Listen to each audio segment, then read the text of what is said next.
What's up, Fire Tribe? Welcome to another episode of Sunday Slow Slow Burn. burn. I'm Danunaki Dan, And I'm and I'm Hakate's here with, lover. Hakate's lover. He's a fucking moon worshiper.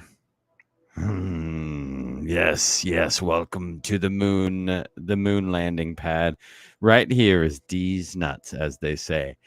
Anywho, you got a SpaceX launch happening in my crotchal region in about 30 T minus 27 T minus.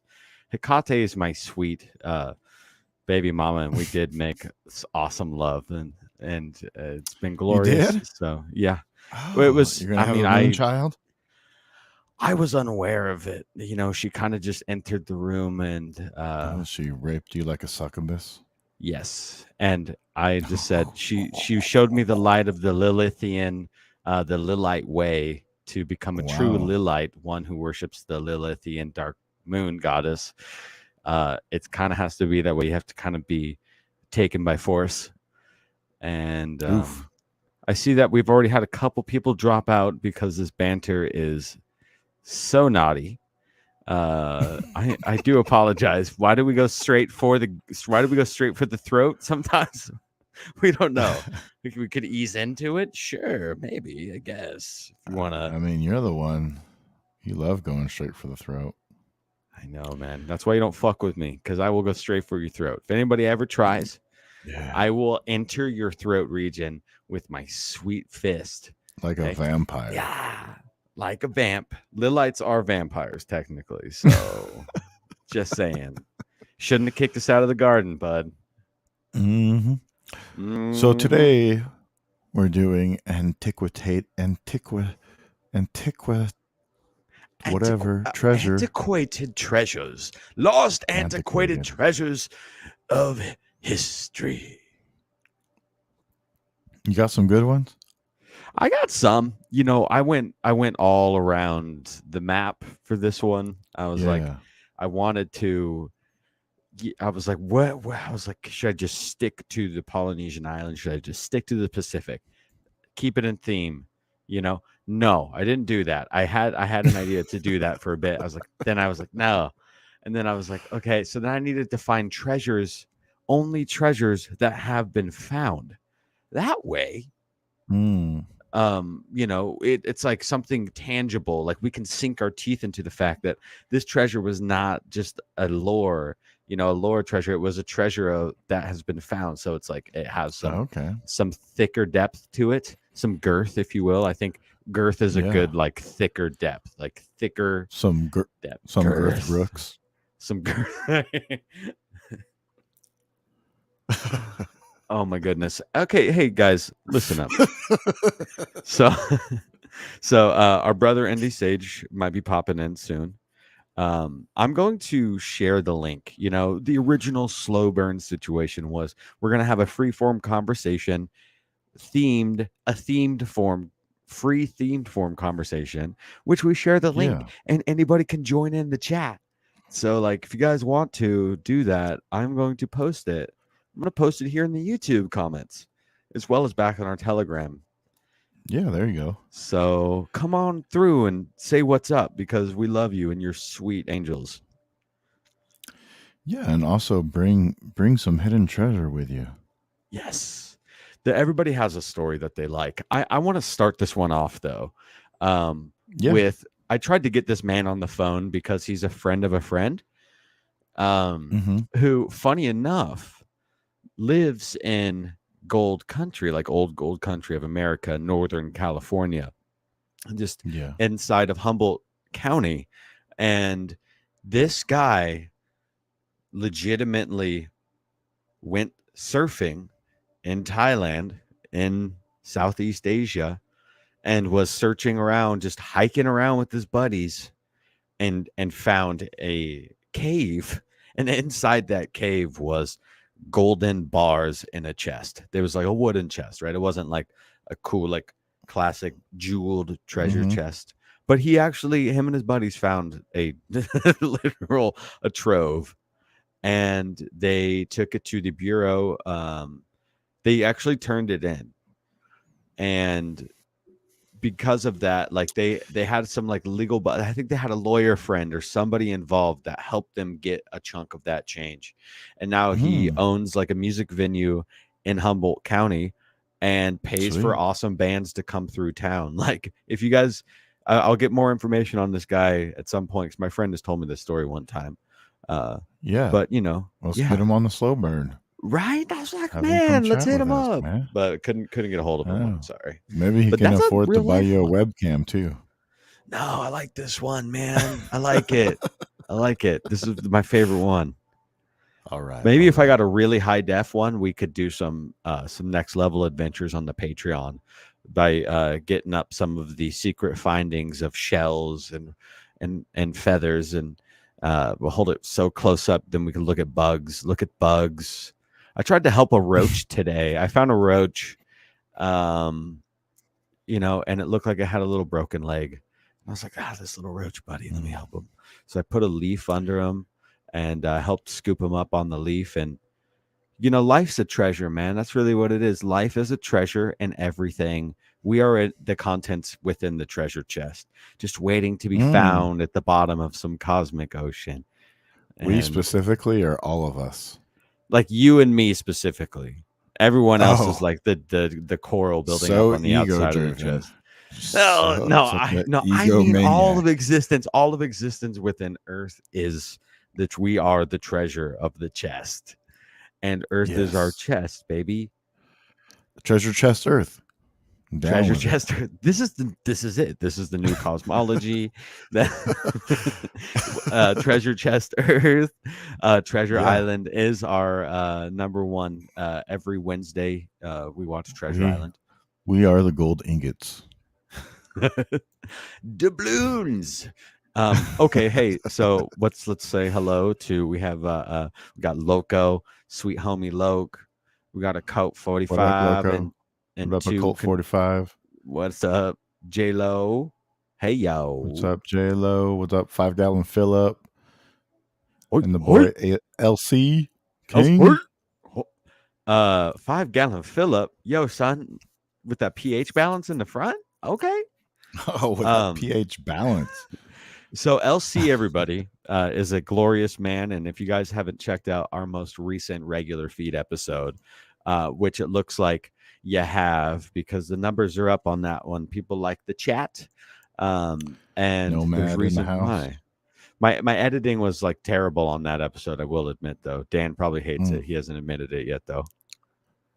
Yeah, well, I usually hate your editing, so therefore I don't really need to say anything.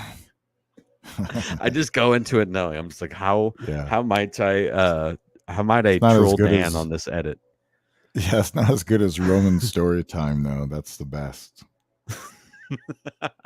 I kept that one real short and sweet this time around. Yeah, you need to get me back in the intros again, bruh. I agree. 'Cause I agree. If we're just gonna I'm have like fire, hour-long dude. intros, we need to just do what we used to do back in the day. Yeah, bro. But oh, sweet Morgan, we are all We the are the golden go. See, nuggets. Morgan's down with the treasure chest Earth. Treasure chest Earth. Oh, what did he say? It's my nickname given to me by cultivating cannabis. Guess what my first name is? Oh, okay, we're taking guesses. Everyone in the chat, put a guess first. What do you think is first? Sage. Say, really? Okay.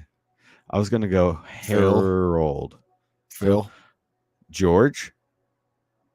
I think I'm it's just Phil. going old king names. Five. PH. Phil. PH Phil. PH Phil. Oh yeah, Phil. Phil. Philip. It's Phil. And it's fill up. 5-gallon fill up. Ah, I see what you did there. I see what you See? did there, bud. What is it? Yeah, Tell us your name Philip. now. Tell us your name. Don't make us wait anymore. Else we're gonna block you forever. No, I'm just kidding. Tell us the name. Yes. You got it, Philip. It Boom. is an old king name. You are King Philip. See, I was going with like King George, King Harold. I was thinking like, because here's the thing, right?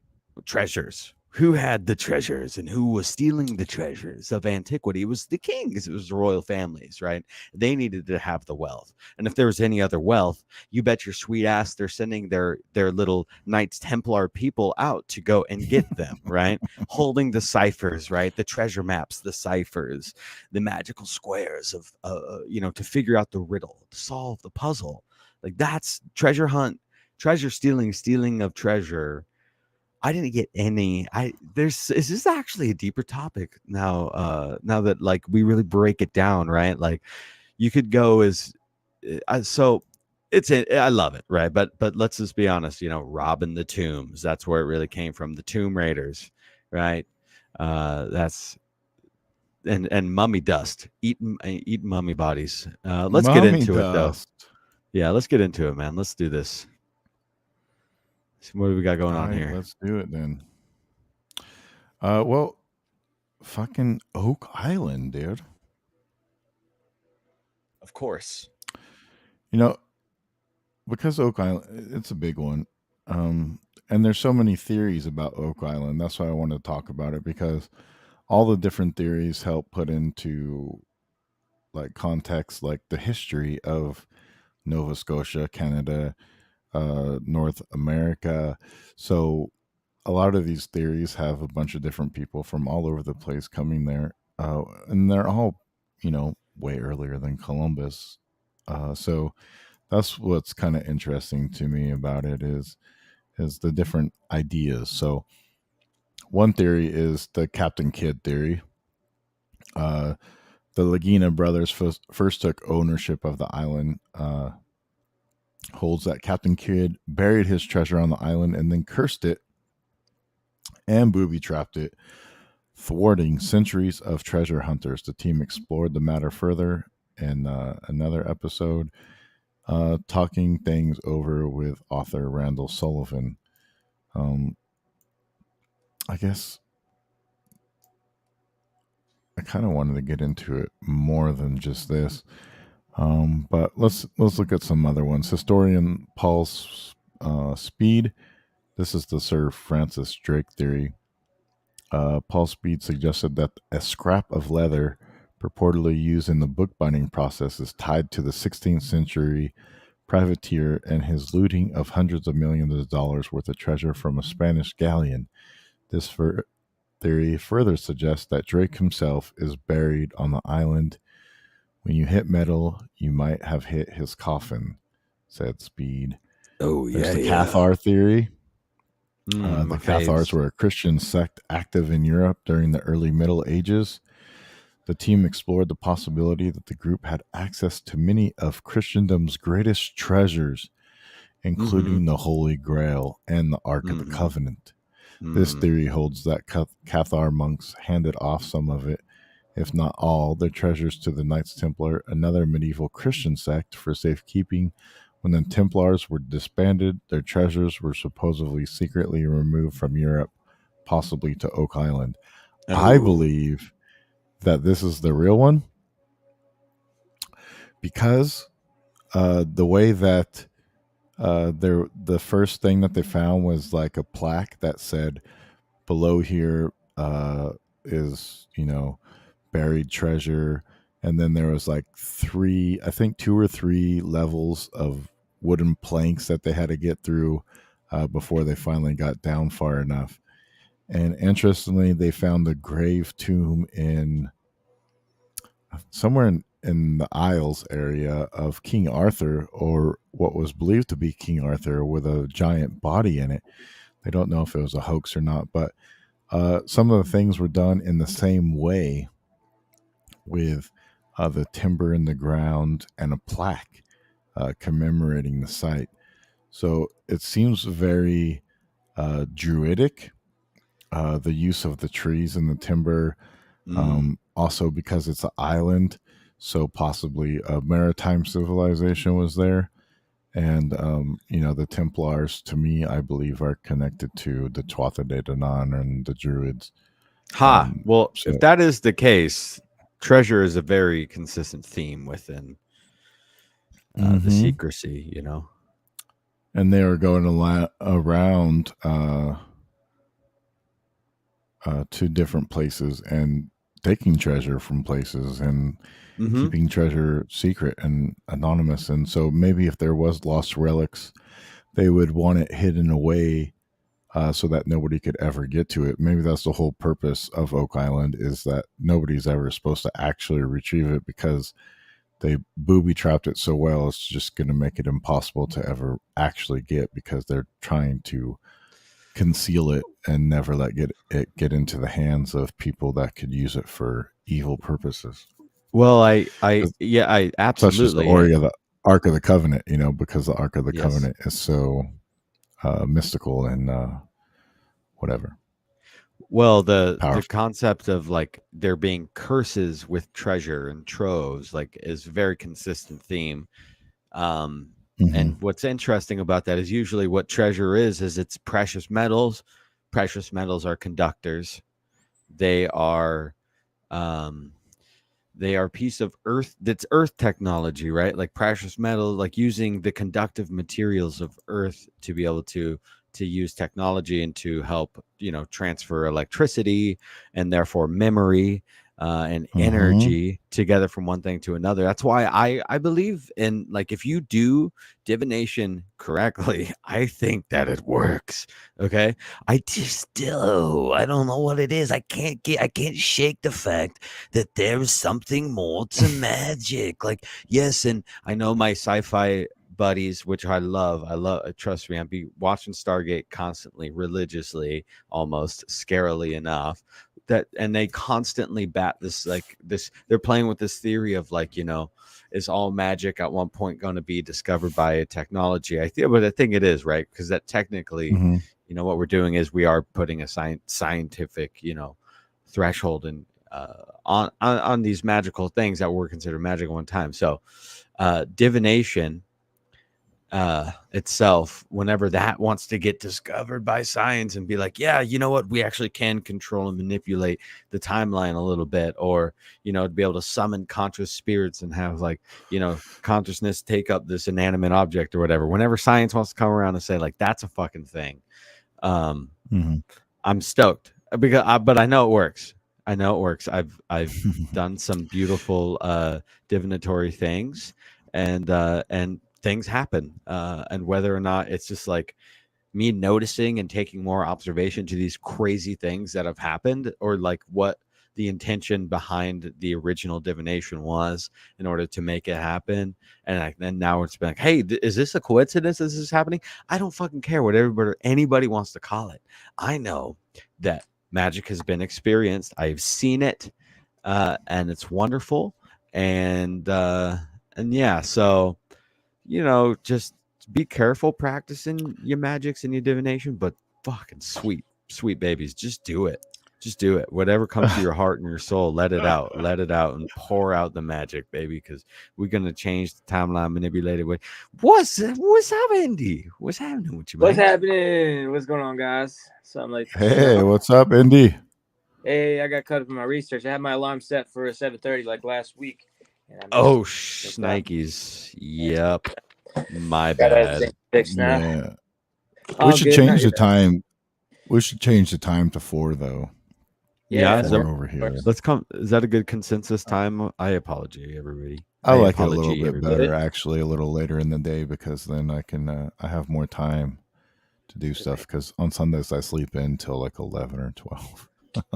Nice. Wow, that's some Yeah, royal dude. Well, sleeps. I Golden also work sleep. 6 days a week, so suck it. I work Also, 14 days a week. That's double time each day for 7 days on a calendar Damn. day. Never off the wow, clock 14 days a week. in the night, in the day. Wow, Yeah. wow, you're so Yes. cool. I'm so Jeez, fucking cool. complain I about know. something else. Yes. Your weeks are longer than Oh, mine. that's not complaining. That's me just embellishing the fact that I am the savage warrior that is never off the clock. No time for sleep. But also when All you're right, sleeping, you're working on shh. your divinatory strengths. It's Yeah, your spiritual. It's your spiritual work, man. the mind is at Sleep, work. sleep. Yes. Or Nomad, if you want to pop in, dog. Tell us why Oak Island is a hoax. I'd love to hear. I'd love to Captain hear that Kidd and reasoning. what's the story with Captain Kidd's Oak Island mystery? Yeah, we talked about that briefly. If you have more to elaborate on Captain Kidd, you most certainly can. I was just going through the different theories of Oak Island to kind of get some of these ideas out there, because they're all pretty interesting and they all kind of contain like a different treasure trove that people might be looking for. Um, so we're on Marie Antoinette, and they actually have found Spanish coins, lots of Spanish coins, and they found a cross with like a hole in it. And in one episode, they actually go to what's that famous place in Scotland, the Roslin Chapel, and the same cross is in that Roslin Chapel, painted or carved into the wall. It looks Nice. like identical to it. So there's some more hints that it has that kind of Freemason, Knights Templar type of thing going on with it. Um, let's see. So the Marie Antoinette theory is Marie Antoinette was a queen of France who lost her head in the French Revolution. Franklin Delano Roosevelt was the 32nd president of the United States. So, what is the connection between the two, and what do they have to do with Oak Island? Well, you can watch this show. It's a lot. The show is a lot done like Ancient Aliens, so they go blah blah blah blah blah for like hours, and then like there's only 10 minutes of good content. But the team Hmm. spoke with a historian who discovered Roosevelt's belief that the lost crown jewels of France would wound up buried on Oak Island. This theory holds that Marie Antoinette's gems were given to a servant who spirited them away, possibly to wind up on the island. Who knows? Maybe it was like their place where they just stored all kinds of treasures. You know what I mean? Then there's the Shakespearean theory. You want to say something, Roman, before I get into that? So many things, but Go for it. I no. I mean, it's. I don't really want to say so many things. It's just. Well, one. What is the show? I've never heard of this show. I have no idea what this show that we're even referencing is. Oh, this is The Curse of Oak Island. It's on the Oh. History Channel. Oh. There is. I've never even heard of Oak Island. This is how under the rock I am. Oh wow. So yeah, the Curse of Oak Island. But Oak Island Yeah. isn't a physical place, right? It's like a mythical place that the Druids No. would No. venerated. No. No, It's real. where is it? It's a island off the coast of Nova Scotia, kind of out towards Maine, uh, and Oh, yeah, okay. it's Look out. at this It's out here. there. It says Oak Island It is a looks like an host because elephant. you see it on TV. It says Corrine Skipper. Mm-hmm. Yeah. Interesting. I think a lot of people make the mistake that when you see something on TV or hear it from somebody who you can't trust, that it's completely false. A lot of times that's not the case. People will mislead you by giving you like tidbits of truth and use it as bait to pull you in, and then you lead you into misdirection. So a lot of those Yeah. things do have truth behind them, but they'll mislead you on what that truth is. Yeah, I For mean, real. I can't say like every single person in Hollywood is like under some manipulative spell to like twist our, beliefs, but I have to Most of look them more are. into Oak Island in general because oak, I mean, just in historically Whoa. and esoterically speaking, is just a very special sacred wood. And to name something Oak Island would have some lore behind it. I was thinking along the lines of like Avalon, Oak Island, like having associations with that. But Uh, yeah, well, Have here you let me go. have Let you me guys heard go about the into. Roman sword that they found off of Oak Island in Nova Scotia? Oh yeah. Yep. So if Mm-hmm. there's a Roman sword off the coast, which doesn't even line up with like Christopher Columbus's arrival, it predates that. They think that it's connected to the Knights Templar, but maybe there's multiple different people that were visiting Oak Island. Nova Scotia has been mentioned many times, um, referring to the Knights Templar having gone there and settled there. Also, it's been mentioned that the Mazer Guanches settled in Nova Scotia before coming over to Ireland after Atlantis was flooded. So, and some people think Atlantis was the Americas, and so there could have been a place that was flooded. They moved to Oak Island as refugees for a little time, but there might be tons of treasures there from different people in different times. Something magical about that place. Yeah. Were you going to go on about Oak Island? Or were you going to switch to something else? I got something on Oak Island. Johnny Appleseed Yeah, was a Knights Templar. I was gonna just go into some of the. I was just gonna go into some of like the history of Oak Island for Roman here, since he doesn't know anything about it, and maybe some other Yeah, people don't. But that sounds good. the first known indigenous people in Nova Scotia were the Micmac, who have lived in present day Nova Scotia and Newfoundland for several thousand years. The area that encompasses Oak Island was once known as the Sagapengetig region.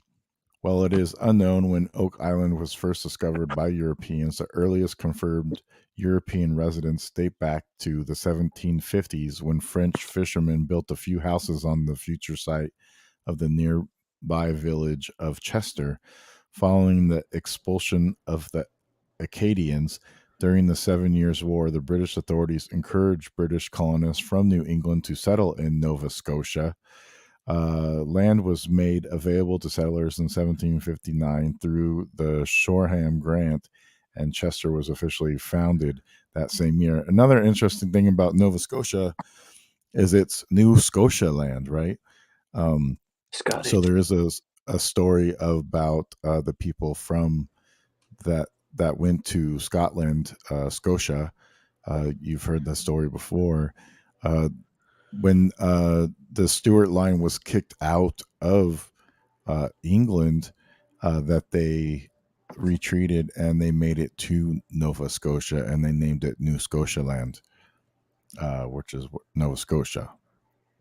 And so that's another interesting thing. And the first major group of settlers arrived in the Chester area was from Massachusetts in 1761, and Oak Island was officially surveyed and divided into 32 4-acre lots in the following year. A large part of the island was owned at that time by Monroe, Lynch, Seacombe, and Young families who had been granted the land in 1759. In the early days of the British settlement, the island was known locally as Smith's Island, after an early settler of the area named Edward Smith. A cartographer, Joseph Frederick Wallet Desbarres, renamed the island Gloucester Isle in 1778. Shortly thereafter, the locally used name Oak Island was officially adopted for the island. Early residents include Edward Smith in the 1760s and Anthony Vaughan Sr. in the 1770s. In 1784, the government made additional land grants, this time to former soldiers, which included parts of Oak Island. It was not until July 6, 1818, that the original lot owners named were mapped for the Nova Scotia Crown Lands Office. Oak Island has intermittently owned by treasure hunters ever since old legends were first published in 1857.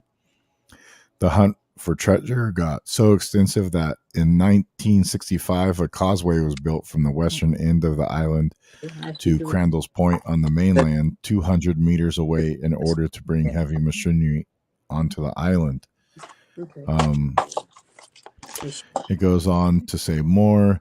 The Oak Island mystery. The Oak Island has been subject for treasure hunters ever since the 1700s, with rumors that Captain Kidd's treasure was buried there. While there is little evidence to support what went on during the early excavation, stories began to be published and documented as early as 1856. Since that time, there have been many theories that extend beyond the Captain Kidd, which include among religious artifacts, manuscripts, and Marie Antoinette's jewels. The treasure has also been prone to criticism by those who have dismissed such areas as natural phenomenon. There's a thing about the money pit. Nolan's Cross was another interesting thing. There's a formation of boulders called Nolan's Cross, named after a former treasure hunter, and a triangle shaped swamp. Lastly, there has been searcher activity on a beach at a place called Smith's Cove. Various objects, including non native coconut fiber, have been found there. More recent archaeological discoveries in the Smith's Cove area have included an allegedly pre-15th century lead cross and various wooden earthworks. More than 50 books have been published recounting the island's history and exploring competing theories. Several works of fiction have also been based upon the money pit. The Legend of Oak Island in January 2014 began airing a TV show called The Curse of Oak Island. There's also Indy, do you know of the president that was also there searching for the treasure? Do you remember what his name was? Teddy Roosevelt was quite an explorer. I don't know what time frame was he from. You brought up a president's name earlier on this same article here. Did I? Mm-hmm. Franklin Delano Roosevelt. Oh, yeah, it's probably him then. If you just scroll up like another one.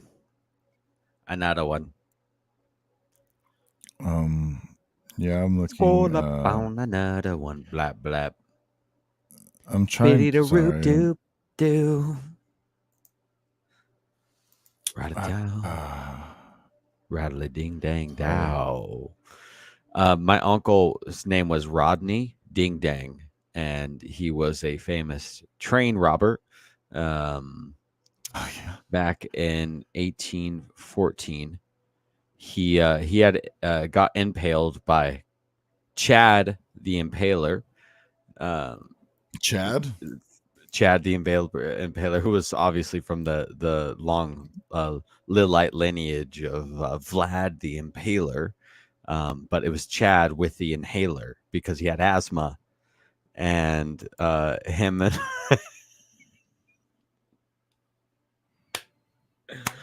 oh, all right. Let me get in here. I got a poem for you guys. Oh, Jesus Christ! He loves it. He loves it. I lost the page that I was on. Shoot. How'd you do that, bud? Oh, here we go. I found it again. Sorry. It was Franklin Delano Roosevelt, by the way. That's what I said earlier, so no big deal when you asked. Yeah. FDR. Okay. You're right. All right. Sorry, FDR. Master, you were right. That's right. Don't ever forget it. All right, let's continue though. All right. Shakespeare. Yeah. The brothers met with Francis Peter Bacon. Amundsen, a Freemason who claims that Shakespeare wrote a coded map that leads to Nova Scotia, not far from Oak Island. He suggested that seemingly random capitalization in Shakespeare's work, misspelled words, out of sequence page numbering might be the code that leads to the treasure, a trove containing not only priceless gold, silver, and jewels, but even some lost Shakespearean manuscripts. Uh-oh. There's a South Shore theory. According to this theory, 16th century philosopher and statesman Sir Francis Bacon buried something incredible on the island and enacted booby traps above it.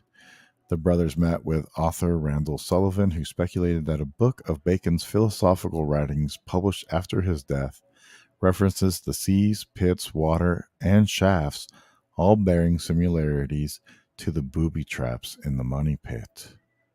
Uh-oh. The dual cipher theory in season 2, episode 5.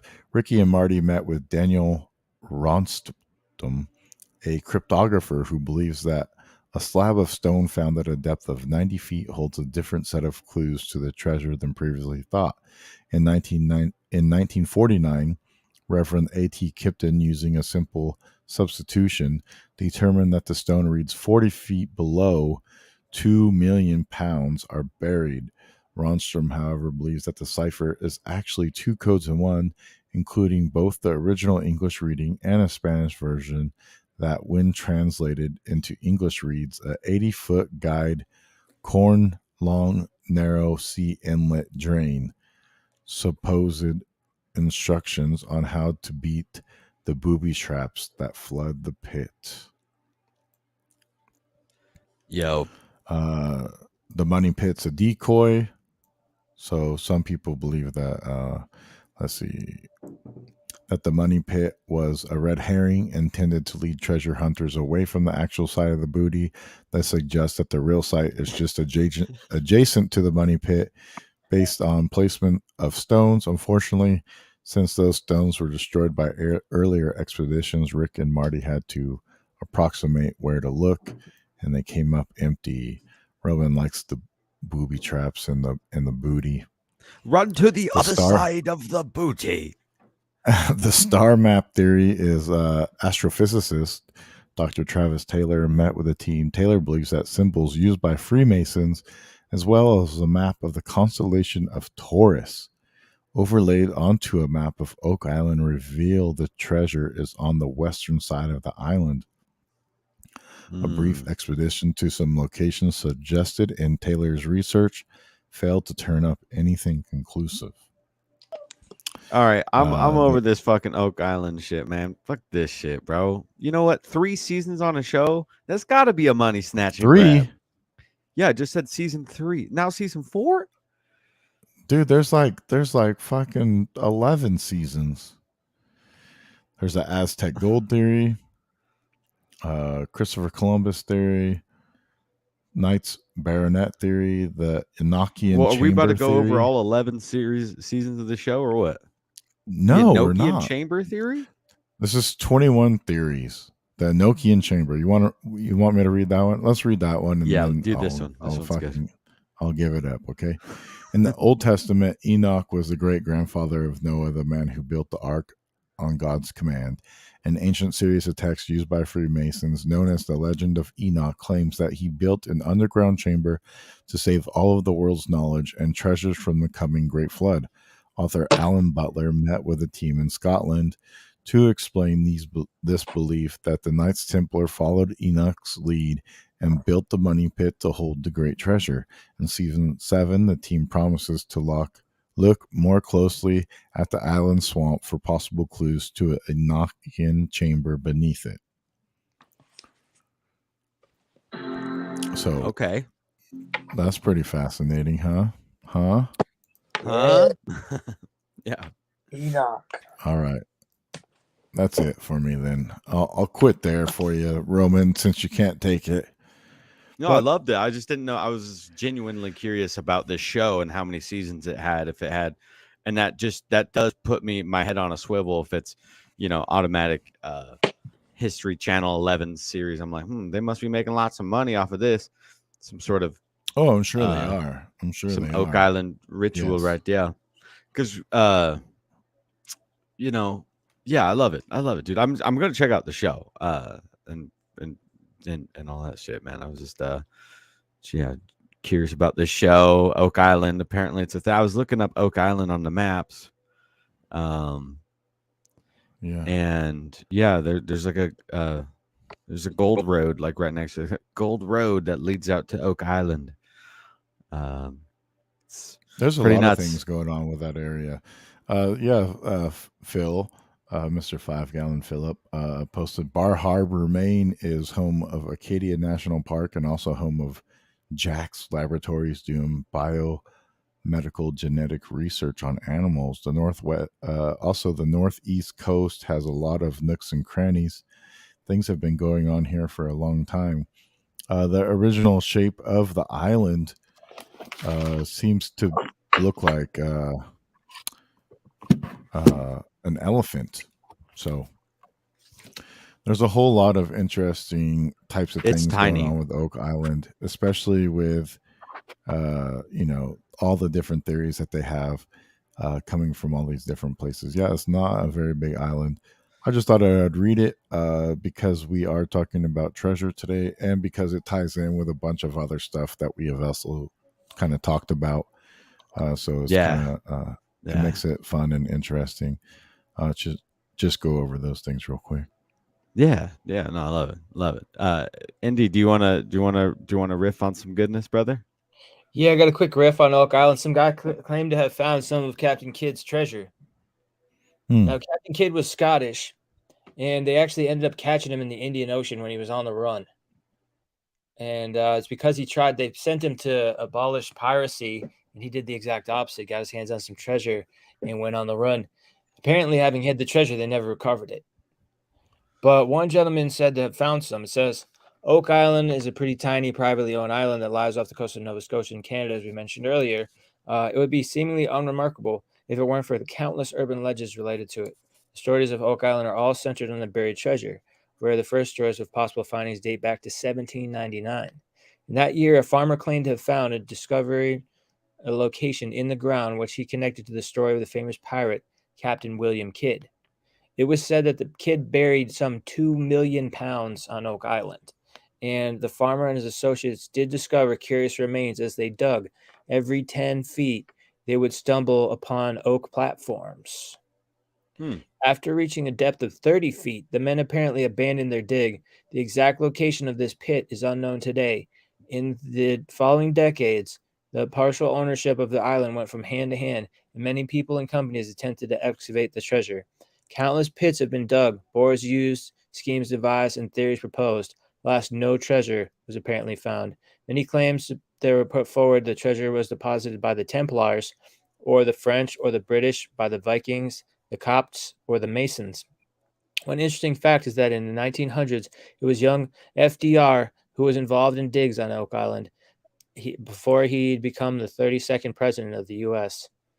A coincidence? Mysteries remain Hmm. aplenty on Oak Island. Hmm. So there's a lot of different Yeah, legends there there. you go. That time with the Knights Templar and Captain Kidd and the French and the British and the Vikings even. And America being founded by the conquistadors, basically. People searching for connected to ancient Spanish gold treasure hunters and Mm-hmm, mm-hmm. In this the country blue. built on lies, Masonic lies. Well, the other connection to the Druids that I would bring up is the fact that the reason why they renamed it Oak Island too is because of all the oak trees that existed on the island or still exist. So there's lots of oaks, and oaks is like sacred to the Druids, right? Yeah, it's interesting how they found oak planks in the ground and they never found Mm-hmm. that spot again. Wonder if they were like getting Yeah. there, but they just gave up too soon. Oak is supposedly so it's got qualities that are like antifungal and everything, so they can like stay underground underwater for like hundreds of years and just be Mm. straight chilling. Like I know some of the shipwreck stuff I was reading about. You know, they found like barrels full of old bows of woods, like wooden bows, like oak bows and yew bows. Yew bows, I think, are the oldest bow that's ever been found underwater, but dating back to like 800 years, 900 thousand years, like underwater, chilling, and the bows are still 100% usable afterwards. They pull them up. Amazing. Isn't That's that incredible. amazing? Mm. Yeah, Yeah. it's So that. amazing how wood gets preserved underwater and then gets petrified eventually. Mm-hmm. Nomad says, "Bet the booty is in the trunk." No, Nomad. You know, there's just junk in the trunk. Only. Hey. It's a joke, by the way. Hey. Hell yeah. Hmm. Hold on, let me see. Twerk Island. I The got Twerk some. Island mysteries. Uh-oh. It's a joke. But yeah, Roman, do you have anything today? Probably not, huh? You succubus. You're just getting fellatioed by Hecate and didn't even Yes. look nothing up. Oh goodness. Is this? Oh, sorry. Yes. No, I thought I was sharing screen. My bad. Apparently, I was sharing. Here we are. Oh, Got a couple staying slides. on Just that some. Poseidon theme, huh? Oh yeah. So I thought this was interesting. I was like, all right, let's look up the etymology of the word treasure. Right? It That's an can't be interesting symbol there. too hard to. It's an Aztec symbol. Yeah. We found some Aztec stories and Incan Looks kind of gold. phoenixy too. Sunbird, baby. Number 8. Mm-hmm. So Go for it. the etymology of the word treasure comes from like from the from the Western language. It comes from the word thesaurus, or like a thesaurus, like a dictionary, right? So thesaurus and treasure kind of have the same etymological ties there. And then that later gets translated into trésor in the mid 11th century into French when trésor is found. And later, into early English or Old English, it was thesaurus. The word treasure was Tresor, Tresaurus. thesaurus. So like the three reptilian, or the three The Holy Trinity, baby. three king. The Wait. seizure of the treasure. No, that's Rex. So yeah, so from the mid 12th century, the word tresor, treasury, hoard, and yeah, it just basically comes from the word to set, to put into places, to hide, to keep, to collect, to let build. What's up, bro? What? Oh, I was just gonna say Morgan put that Bludewed was made of oak. Oh, what's Bludewed? It's a Welsh goddess. Oh, that's Cool. cool. That's super cool. She was made of oak. Yeah, Just let doesn't me, she was an oak, embodied up within the oak. So thievery and treasures, blood and gold, they all seem to flow within each other. If you could have a Venn diagram of these things, you would find in the middle that they meet. Treasures get stolen, they move around, money moves, and blood moves, and gold gets buried and brought back to the surface as the blood, goes up and down, right? And the heat and the cold, the movements of money, the movement of the system, the evolution. Yes. And here we find ourselves at a modern treasure map, my friends. This is still active. This has not been found. You can go and use this treasure map here, given to us by Forrest Fenn, to go and find a real treasure in New Mexico. Thousands of people have done it. So here we are. This is a live and active treasure map. As I have gone alone in there, and with my treasures bold, I can keep my secret where a hint of riches new and old. Begin it where warm waters halt, and take it in the canyon down, not far, but too far to walk. Put in below the home of Brown. From there it's no place for the meek. The end is ever drawing nigh. There'll be no paddle up your creek, just heavy loads and water high. If you have been wise and found the blaze, look quickly down your quest to seize. But tarry scant with marvel gaze, just take the chest and go in peace. So why is it that I must go and leave my trove for all to seek? The answers I already know. I've done it, tired, and now I'm weak. So hear me all and listen good. Your effort will be worth the cold. If you are brave and in the wood, I give you the title to the gold.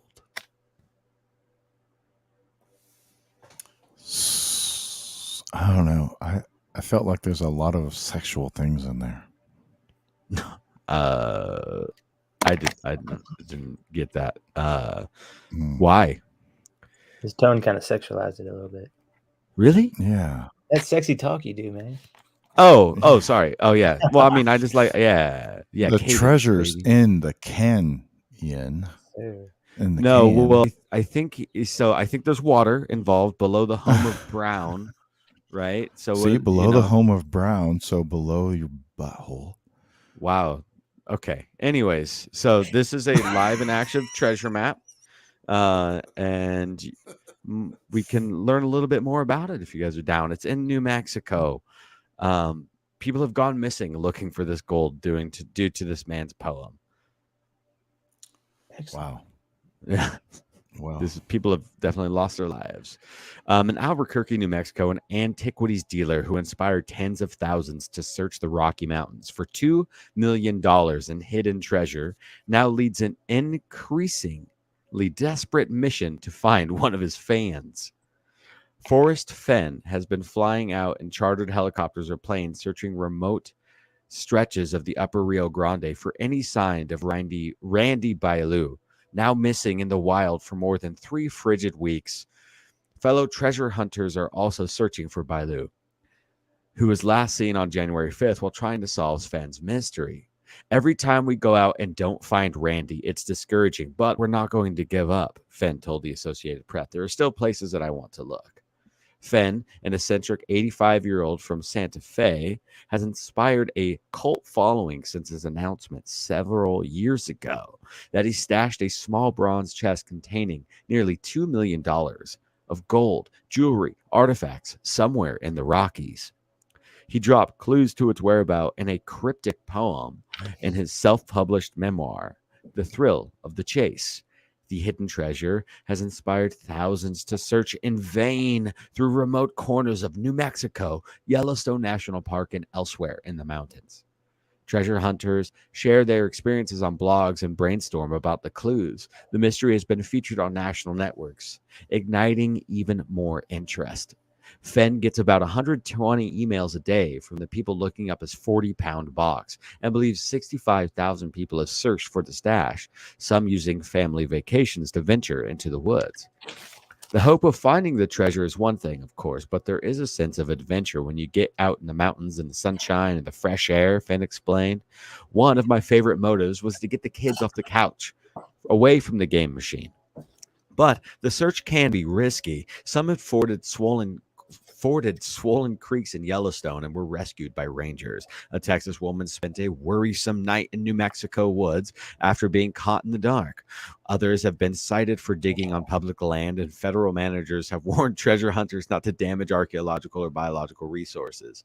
No, Fenner has been in a more dangerous predicament than Bailu at 54-year-old grandfather who moved to Colorado 2 years ago to follow his dream.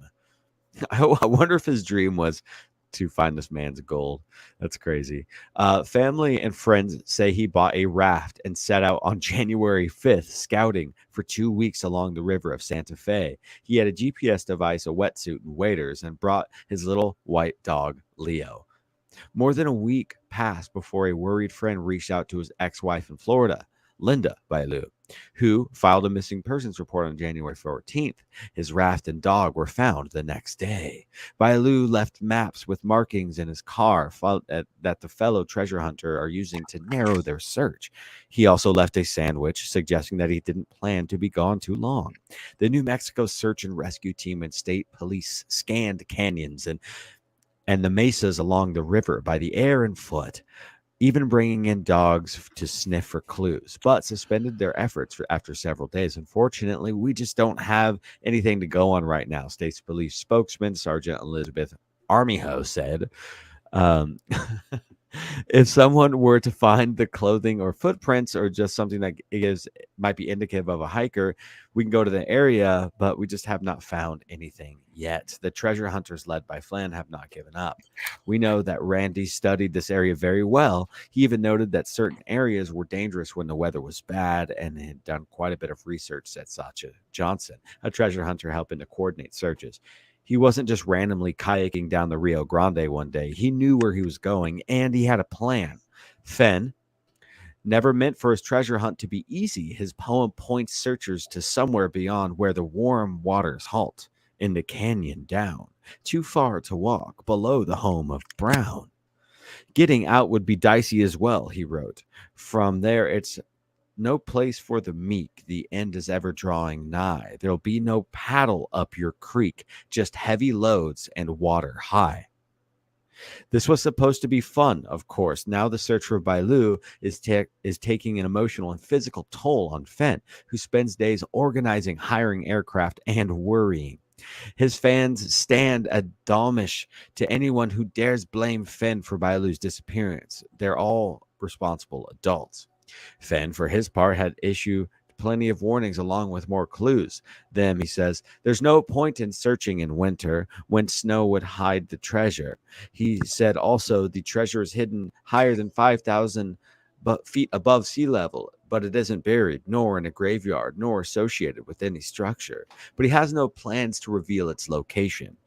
"There have been too many people looking," Fenn said. "It would not be fair if we shut the thing down." That's it. If Finn knows where Terrible. it's at, why doesn't he go get it? Because he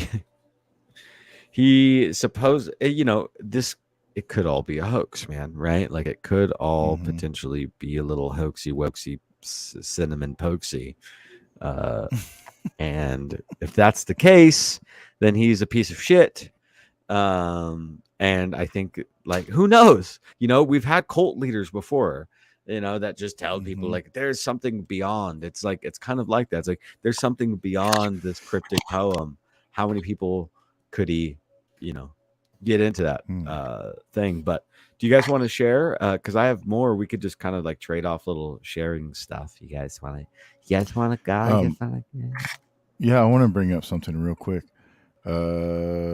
Morgan said Bludowed was made of oak, and I looked it up. Bludowed is a goddess of emotions representing the matrix that reforms transpersonal and universal energies into well-defined life force. She is also the maiden goddess of initiation ceremonies and is known as the ninefold goddess of the Western Isles of the Paradise. So that's pretty interesting. Maybe they're holding initiation ceremonies on Oak Island, which is why there's all the oak trees.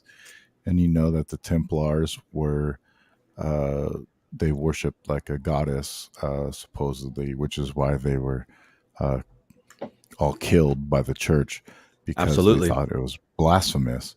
The triple goddess. Yeah, so and then that gets into the Druids and the Tuatha Dé and Templars and everything else. So that's an interesting one. Thank you for that, Morgan. Thank you, Morgan. And Symbolic Studies, Mario says he just joined, but if this is what I think it is, I have a friend who tried to look for this treasure. He came back empty-handed. Wow. There we go. There we go. That's hilarious, man. Yeah, like imagine like what you have to go through anywhere that's above 5,000 feet sea level and look for a river, look for water. In the home of Brown, I feel like that's a big hint, right? What is the home of Brown? Like booty. Oh gosh, okay, you guys and your sexual motifs. I can't, okay? I can't. Okay, It's a clean sorry. show, okay? Sorry, It's a my clean bad. show. All right. Sure. It is. Okay. We all have tiny babies running around, and the tiny babies are little sponges of informations. Also, though, like who leaves the sandwich behind? Fucking nobody. Yeah. But who knows? Maybe he wanted the sandwich after he got back because he knew the reward. Okay. Okay. Let's talk about some Japanese gold, man. Yamashita's gold, man.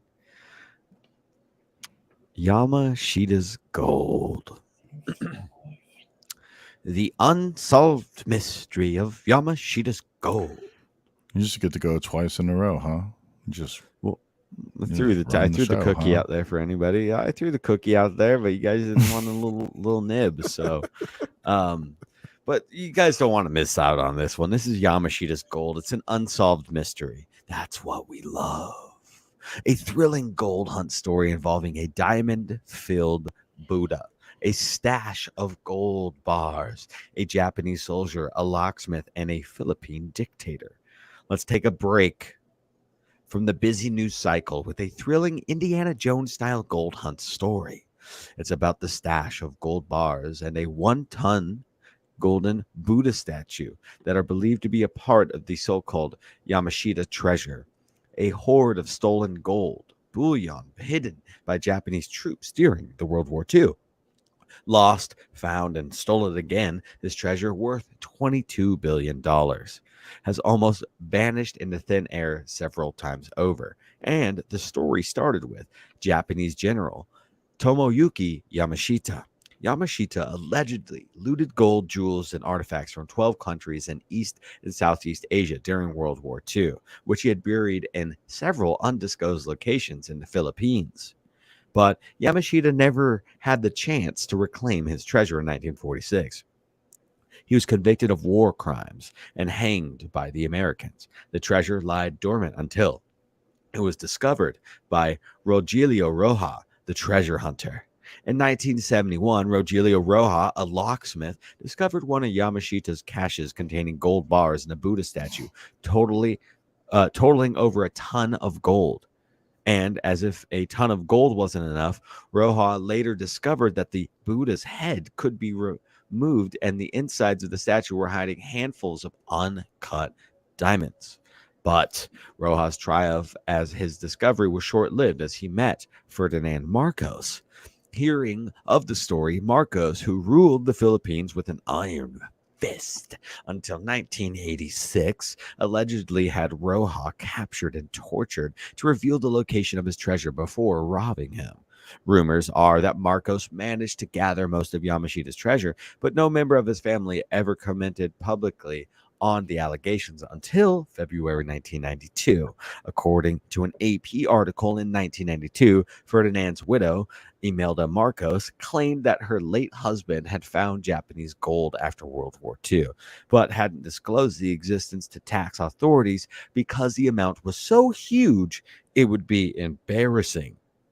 The gold treasure had apparently been hidden several places by the dictator, including inside the walls of his home. But Imelda, who is 91 years old today, still refuses to say where the remaining gold could be stored.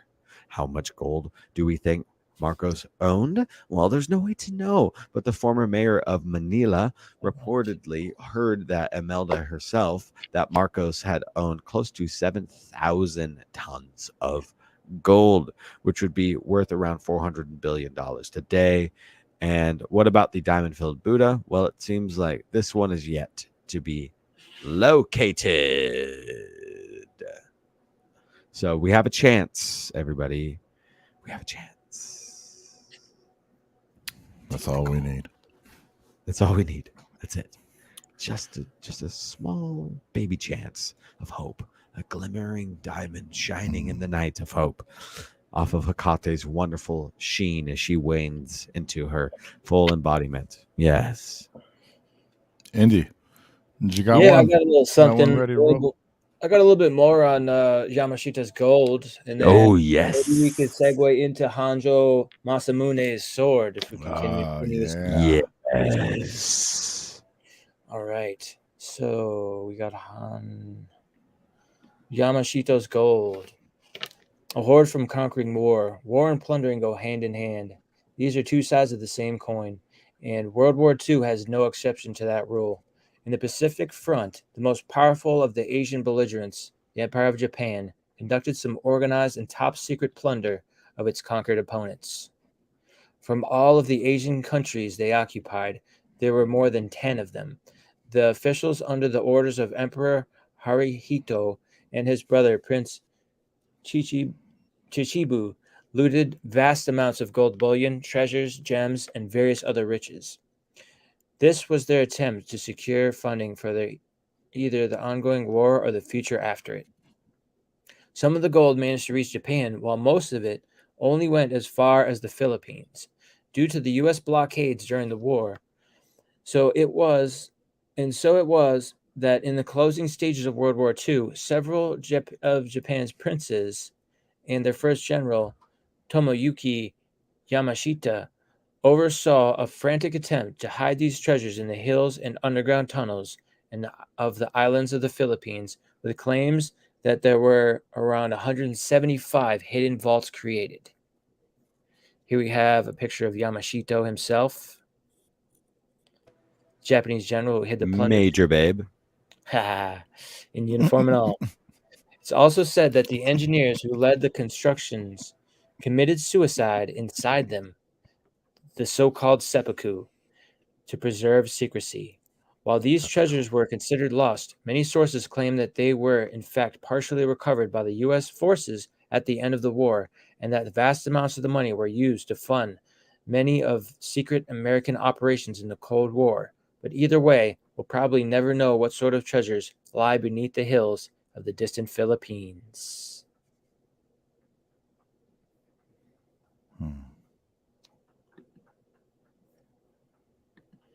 All right. Philly, Phillies. We'll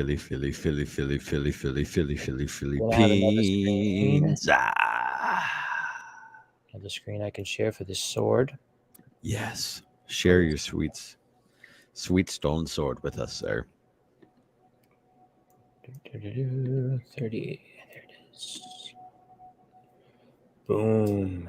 Boom. Bada Bing, bada blip. Boom. Bada blip. Hanjo Masamune's sword. Hanjo Masamune.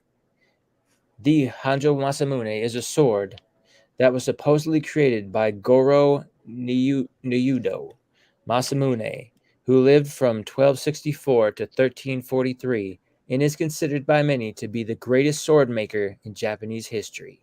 The sword is named after one of its owners, Hanjo Shigenega, who took it as a prize after a 16th century battle.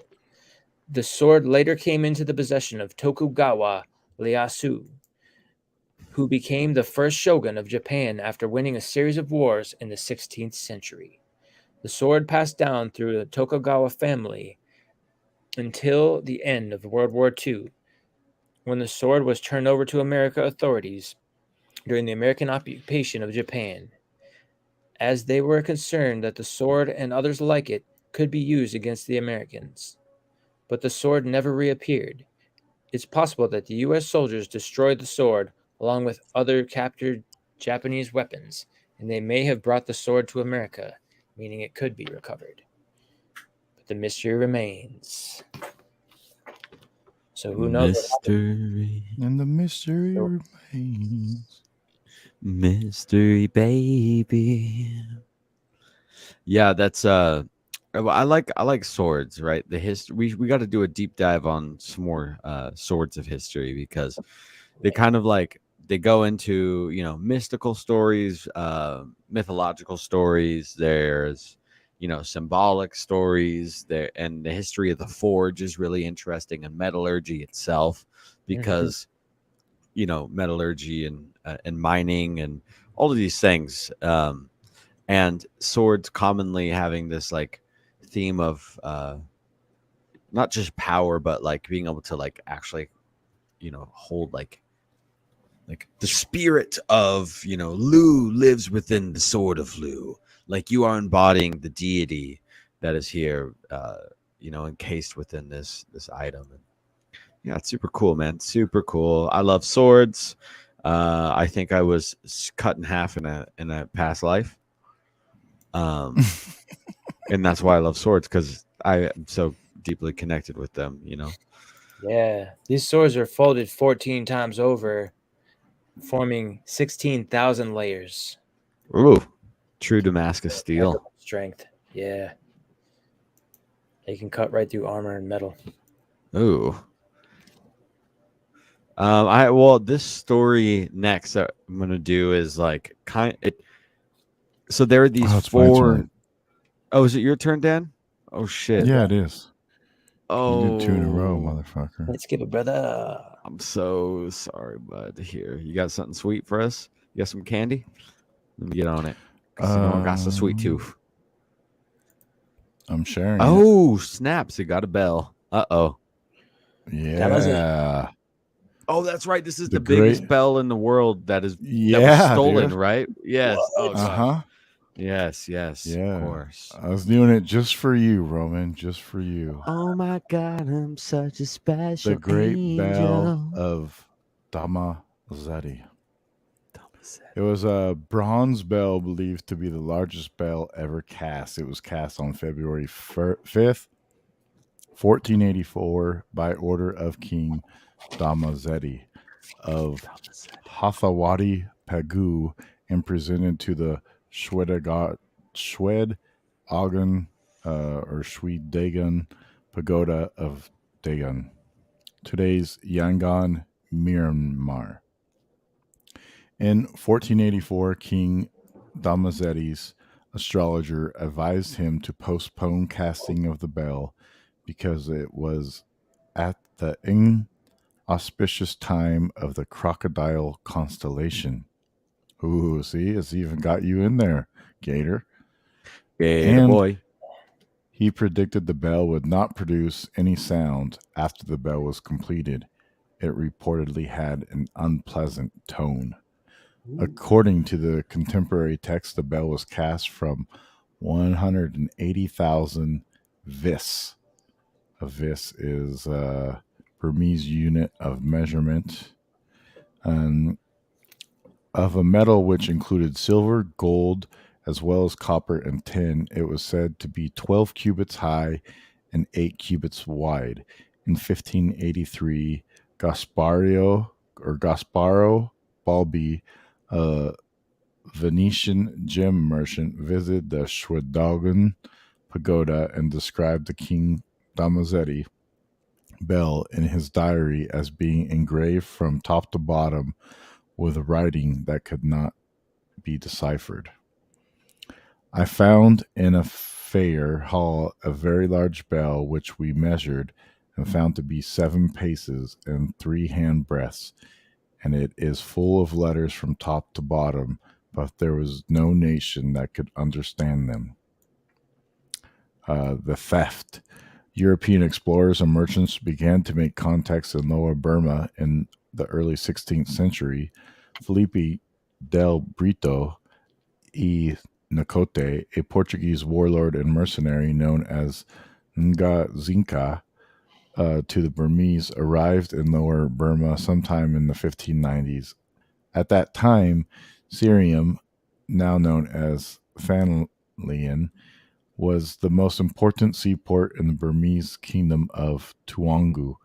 In 1519, De Brito led an Arakanese force which sacked Syrium and Pagu, now known as Bago, the capital of Lower Burma. The king of Arakan appointed De Brito as governor of Syrium. By 1600, De Brito had extended his power across Bago River to Dagon and the surrounding countryside. De Brito declared independence from the Arakanese king in 1603 and established Portuguese rule under Aires de Saldanha, viceroy of Portuguese India. In 1608, De Brito and his men removed the Damazetti bell from the Shwedagon pagoda and rolled it down Singutara Hill to a raft on the Pasuduong Creek. From here, the bell was hauled by elephants to Bago River. The bell and the raft were lashed to De Brito's flagship for the journey across the river to Syrium to be melted down and made into cannon.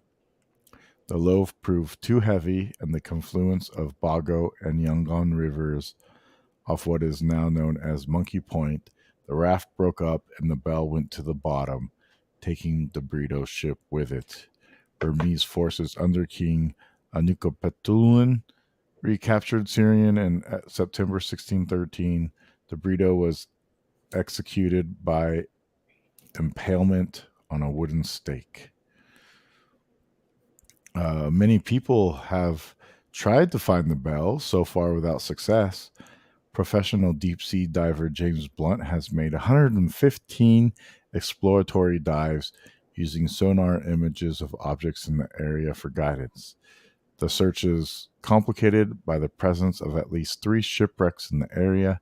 The water is muddy and visibility extremely poor. The bell could be buried up to 25 feet of mud and thought to rest between the wrecks of two Dutch East Indian ships, Comine and Donin David, along with small pieces of the Brito's galleon. In the year 2000, the Burmese government asked an English marine scientist named Mike Hatcher and his team to raise the bell so that it could be restored to the pagoda. Hatcher agreed to manage the project, which has involvement from Japanese, Australian, and American companies. Richard Gere is involved in raising funds. Okay. The project is not without its opponents. Some pro democracy campaigns say the salvage operations could be constructed as an endorsement by the international community of Myanmar's military dictatorship and should wait until talks with the regime have progressed or until such time as a democratic government is in place. So the bell has not been found, but it's the biggest bell ever made, and it is now missing. We will find it. We will. By we, I mean you, literally us three. Where could they hide? Oh yeah, you want to go look? Well, it's under mud. It's been at sea for a long time. True. So They ain't never gonna stop me. I'm gonna Things on swim the down there. I bet it's not that heavy, honestly. There's no way. 20 pounds. I've been doing my kettlebells. 294 so- tons. Is that the 180,000 vis came out to? Yeah, that's on average about what I lift per day on my bench. Killing it. It's like Hancock, Superman. Yep. No big deal. Yeah, easy All stuff, right. bud. We're going to continue the Asian thing and going over to some Chinese legends. The tomb of Qin Shi Huang. Yeah. No, not that. All Oh. right. Oh. Over 3,000 years lost. What started as an ordinary day in the life of a peasant turned into one of the most astonishing discoveries when Yang Zifa, digging for water, stumbled upon a terracotta statue on a hilltop near the city of Xi'an, China. Further digging by archaeologists revealed a mausoleum that contained a vast army of more clay warriors regarding an even more surprising locale, the tomb of China's first emperor, Qin Shi Huang.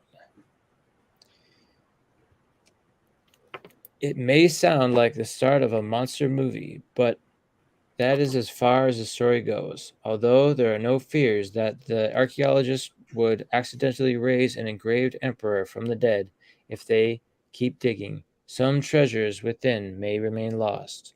Only 3 chambers within the structure have been discovered thus far, and it's unlikely that the pickaxes will reach the central section of the mausoleum where the emperor lays buried. The Chinese government may not give permission to excavate the tomb out of respect, besides the fact that the technology is not advanced enough to go that deep without causing damage. What's more, it is said that the poisonous rivers of mercury encircled the emperor's tomb. Qin Shi Huang ordered the construction of a lavish tomb compound that resembles an underground city. When he died, his body was laid to rest and his endless riches by his side.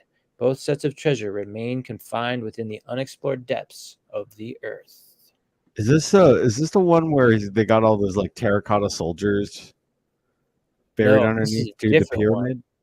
Oh, That one 'Cause it- was more expansive, and they got permission to, I'm pretty sure, open up the entire mausoleum, so to speak. oh wow. Did a project Yeah, on and middle I school. heard another. I guess it must be common in China and Asia to bury like the liquid mercury rivers around it to protect the gold, protect the jewels, because that's the same story I heard with the other one. That's kind of crazy, like to have that much liquid mercury around to just surround all these treasures all over. Also, that might be, I don't know, who knows? Is that like some sort of like symbolic? If you could put like a curse, like, or if you could you know, it's like toxic if you breathe in the fumes of mercury, but what else is really the rivers of mercury going to do? It has to be heated up for it to be toxic, They unless you're didn't like really know swimming that. in, you know. They didn't really know that it was toxic back then. And some people believe that mercury is not as toxic as we think. And although it is said that the fumes are toxic, I've seen people drink liquid mercury before and they were fine. Yeah, I think that the mercury can literally travel through your body without being digested, and you'll shit it out. But Yes. but I'm saying, like, if it were to literally be like a vessel for consciousness, or this uh like something that could be like, if they're going to put a curse on it, they put it into the mercury itself, and that holds the energy of like this magic, It's because like very mercury possible. is magic, like comes from like the origins of what we consider mercury in esoteric circles is like the history of like divination and hermeticism and the ancient secrets. So I'm wondering if like and they knew that back in these times of ancient Asia, where this was no new thing. Like the Hermetics were deeply imbued in all of these ancient ways. So I'm wondering if that's kind of what this idea is, because in Mexico they found the same thing with the mercury under the ground, specifically like near From the cinnabar. temples. And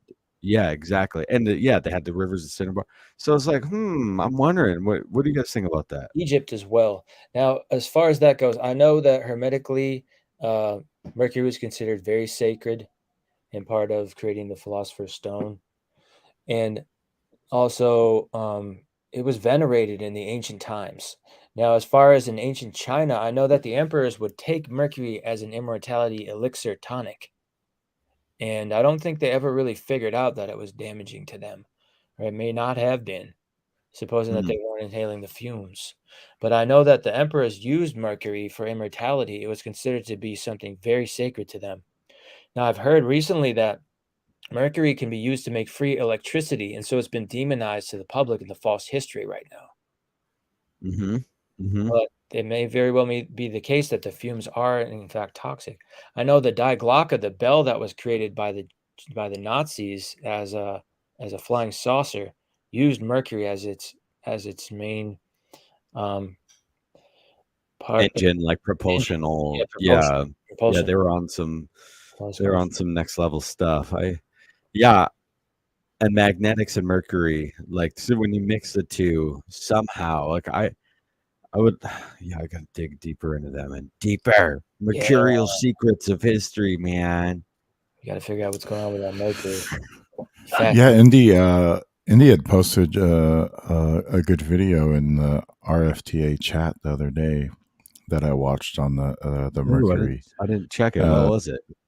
they put like a little pool of mercury, and they said if you create it in a tubular fashion, or makes a connection, put a magnet in the middle, the mercury will start swirling around in a circle when you put Oh, uh-huh. electricity to it. And as soon as you take the electricity off, it'll stop, and then you can reverse it, and it'll reverse the other way if you reverse the polarity, and it'll reverse the other way. But the thing about it is, it doesn't corrode or get Mm-hmm. gunky like oil would or whatnot. So it's sustainable. So you could use the same mercury for a very long period of time, Forever, right? to make Yeah. things levitate, or for some energy purposes. Yeah. Yeah, absolutely. And that's definitely something that has been known about for a long time. Like, I know we were just, like, saying that like they don't know how toxic it was back in the day, but I think they did know the levels of toxicity. I think there's no way that they Mm. couldn't, if they worked with it that much, right? We're finding it in some of the most sacred and precious areas of the ancestors. Then, like, I think they probably knew about it, because and then with all the alchemical writings Then and found a real cool one, which is mercury. oh, what was that? I heard something. Yeah, I got a share screen on some little quick video on some mercury, some of the secret information. Secret. Okay, hold on. Let me get you up here. Secret. Secret. Hekate's secret. There it is. So today we're going to hit on a real cool one, which is Mercury. Check this. Free energy. See that? See that spinning? That's the magic of Mercury. Now, they tell us to stay away from Mercury because it's toxic, but they also tell you that it's I can't see. toxic to the profits of Me J.P. neither. Morgan and the You Rockefellers, gotta change the all screen. these people who Change bought the out the screen. energy industries so that How about this? There we go. But now the sound's gone. We don't have any sound. All right. We'll have to Well, there work you on go. that. Look at it. See it in the bowl spinning. Yeah, we can see it in And the then bowl. as soon as he takes the electricity off, it completely stops spinning. Now this part, you got the light bulb charges on the plate, and if you put the mercury on top of the plate, charges as well. Boom. Hmm. Conductor. Nice. This one, they got it spinning. And they mentioned something about a bronze egg. Maybe Mercury is the snake that eats its own tail, right? Because it wants like the Ouroboros, it's like Ouroboros in a sense of like it just can spin forever. Yeah, I think and it's like a just short video. consumes itself. So Yeah, definitely fucks with that, man. check it out. I'll forward that to the Telegram if you guys are on the Telegram. For those of you out there in the watching the show, Oh, check. see, look, the he's talking about the crosses now. It's interesting because I've had this so today we're going to hit idea on a of their sound. Sorry about that. Sound. Go on.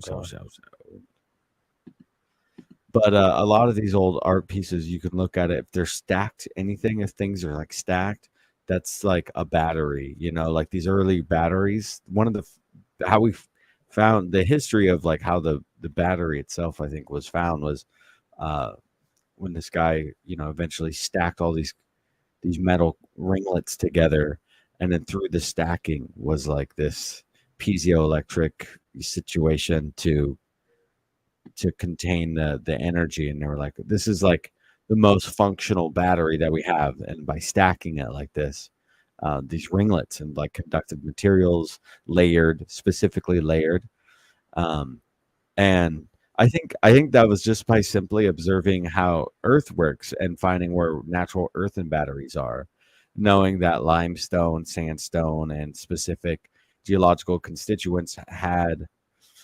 I think that we had volt readers. There's an ancient volt reader of sorts, like something.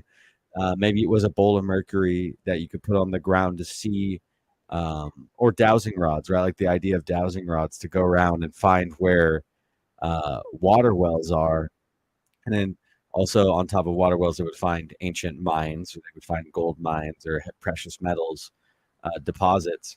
So I think if we know about the dowsing rod, that's one of the many technologies that existed to be able to find things of sacred earthen quality, you know, and like us taking the mineral and extracting it more, and you know, going through the metallurgic or alchemical process to transmute that raw material into this product to use. Yeah, like that's like the most important thing of discovering back in the day, you know. And that information has like been swashbuckled in ridiculous stories, just to hide like some sort of like strange truth. We all know it. That's what the Tartaria movement is like online, you know, like you're saying Tartaria, and when really it's like Tartaria, in my opinion, is just it's like a place in the East that existed, but like using it as like an umbrella statement for like the falsity of history. Like there's the underlying truth about, you know, the reality in which we live in is like a blanket statement of like what Tartaria is, as opposed to like a specific culture that like existed in Asia, Russia, combined together as Tartary. You know, like now we're talking about the lies of history as Tartaria, as opposed. You guys get what I'm saying? What I'm saying makes sense, because now I feel like Yes. circular talking. That's probably has something to do with this tomb, with the mercury laden tunnels around the tomb to protect it. It was used to protect things, possibly used to energize. Maybe it was used to make light in the tomb, and that would answer a lot of questions about why there was no soot on the Great Pyramids from lanterns, from torches. Mm. They were What using if like the terracotta figurines in there were like Baghdad battery type things, which had Mm. like there were coils inside? What would Mhm. happen if you put a bunch of coils like that and then poured mercury in between Imagine if they all of like it? were Like what would that automatons what and the would that mercury brought do? them to life. That Mhm. would be unreal. Mhm. Yeah, But yeah, there's a lot of animation. power because there was a lot of those terracotta soldiers in there. Yeah, Yeah, They're all it's unique. and like why you got to bury gold, right? You get buried with all of your precious stones and metals your and gems in the yeah. tomb. So it's like you might as well put your batteries down there, your energy source. You know, Yeah, you're gonna need it to fly on I your think, ship. and, using architecture as a piezoelectric conductor too, like to just literally build a building and have it serve the function of being able to create and produce energy is smart and sustainable. Like that's Absolutely. what the idea of like the Atlantean old world of like free energy everywhere. It's like, well, it's imbued into the architecture as opposed to our measly little homes where we have like wires running through drywall that like is terrible insulation. Like we're like, let's put like toxic fuzzy like weird carpet stuff in between our walls as opposed to like building it with real conductive and like insulating materials, that like one rock is an insulator that can keep you cool when it's cool, keep you hot, cool when it's hot and hot when it's cold. And then also it serves as like an actual battery itself. The piece of architecture, like that makes fucking sense, right? And using sacred geometry to have other spiritual practices and things like that, like that is the Tartarian truths, baby. But we don't even really talk about Tartaria on here anymore, man. I feel like we did for a little bit, but what we do talk about is this next thing I kind of want to bring up. Treasures, It's lost treasures.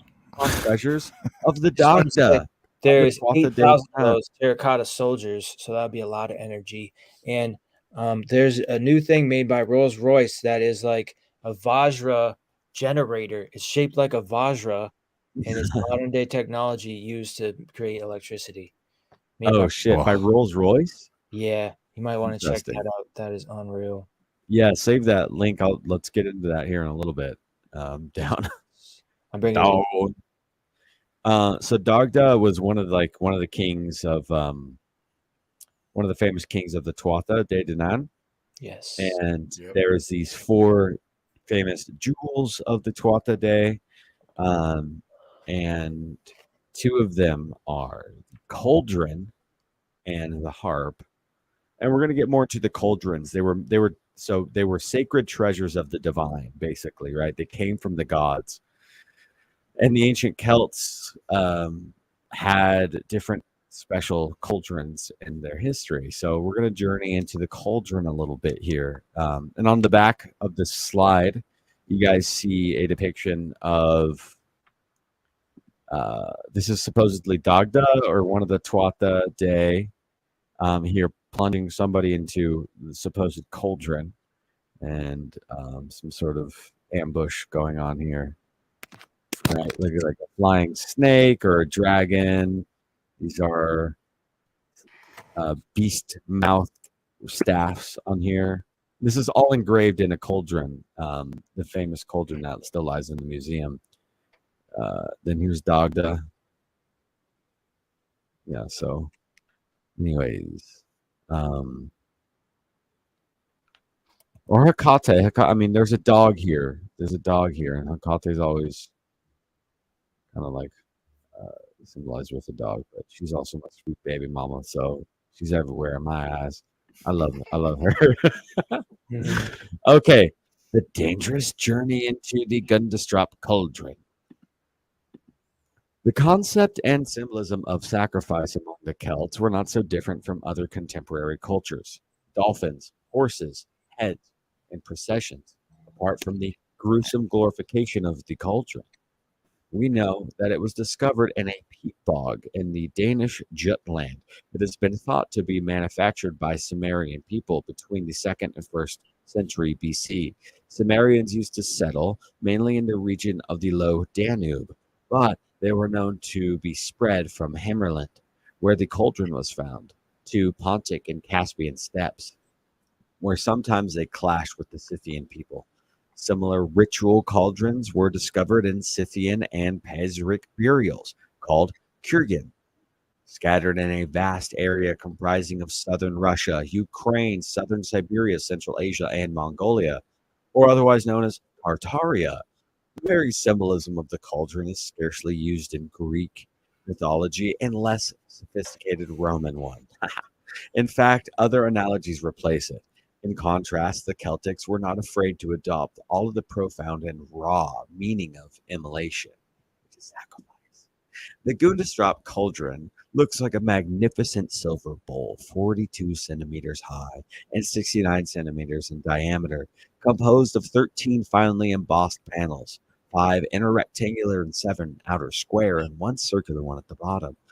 Although the beauty does not tell us it is more than a large sacrifice bowl, whose primary practical use was probably to gather blood from a bull slaying, as we see from the circular panel bottom, which designates the bull immolation.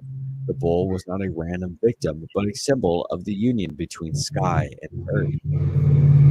As Homer recalls, and probably also happened among the Celts, archaic exchanges took place within a group relationships governed by a system of gifts, initially ordered on a sacrificial ritual or ceremonial values. The first detail that can be noticed on the bull's side panel suggests scenes of immersion in a regenerating substance, whose remembrance alone bestowed upon celebrants of a powerful allure. It was probably used in religious ceremonies connected to ruling functions. Surprisingly, many figures indicate, if not a direct marine environment, at least the preponderant presence of a flow. Okay, that's interesting. Among the whole pantheon of Celtic deities embossed on the Gundestrup panels, especially the gods of Cernunnos, sorry. Cernunnos is related to water. In Celtic mythology, Cernunnos is the deified spirit of horned male animals, especially deer. And surprise, deer, too, in the imaginary of the ancients is closely related to water.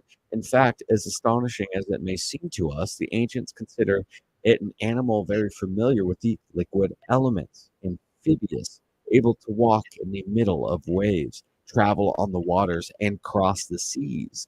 The deer, therefore, appears in reality to be comparable to the seal in the spatial perception of wild animals, which was that of the men in ancient Europe, which is really interesting, actually. That's connection to dreams, right? The antennas, the conscious realm, and like the deer being able to like be psychic. Um, Kind of a little bit even ties into the Tycho Brahe story with his moose and his psychic uh, dwarf that lives with him. Sir Nuno's is seated full face cross-legged, wearing a coat, doing some sort of Baphomet sign situation or a Shiva sit, and surrounded by an animal procession. In the upper right plane of his composition is a child wearing a coat identical to the one worn by the deity, a small figure astride of a dolphin's back. About the dolphin, the skilled dancer of the sea, we already have seen how.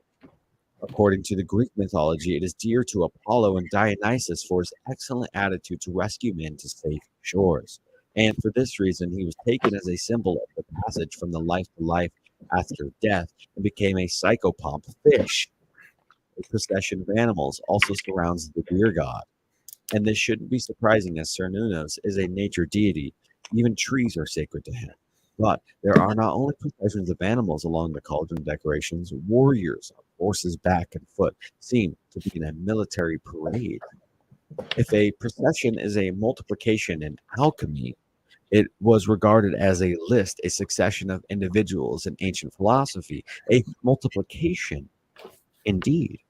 Neoplatonists, Leo Platonist, Damascus' main work is entitled Problems and Solutions Concerning First Principles and the Treaty of First Principles. It is divided into 3 parts: the ineffable and the one, of the triad and the unity and the procession of the unified.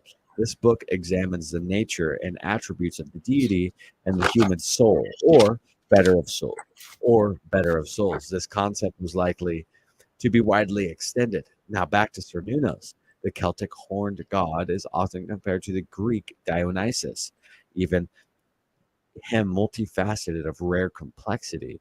Not only can be the theme of reduction into ashes and immersion into the aquatic environment correspond the idea of the initiatory passage preceding a rebirth, but the Dionysian parallel here again proves to be full of lessons.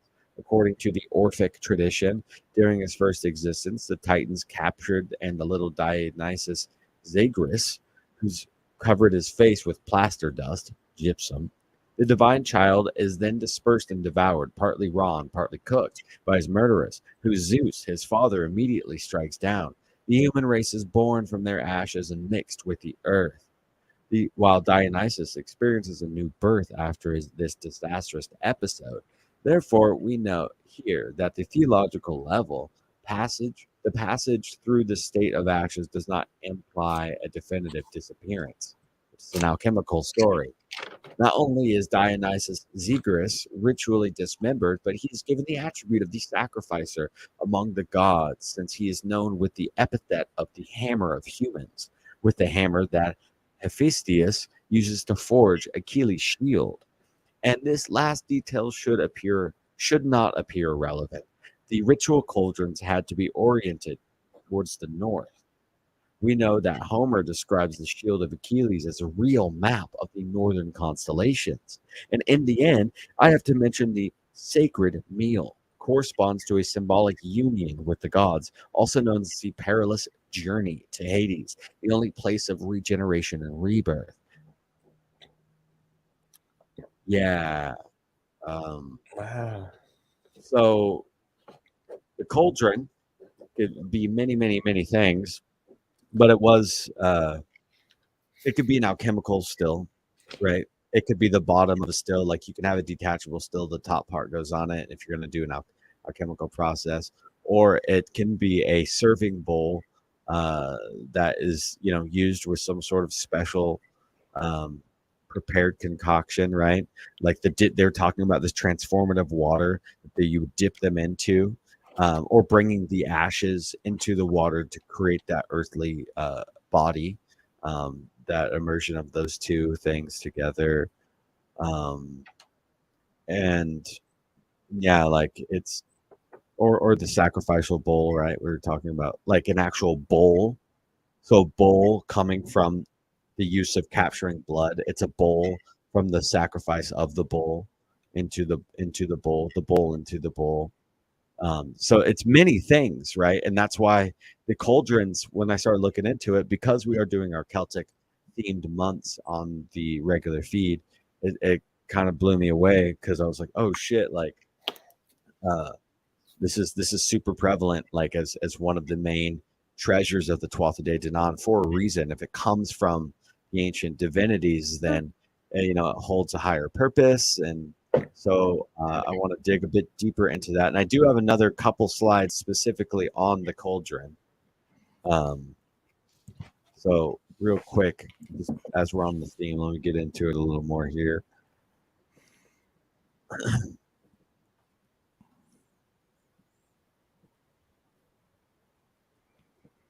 Sweet. Oh, this. Get on here. Bada bing.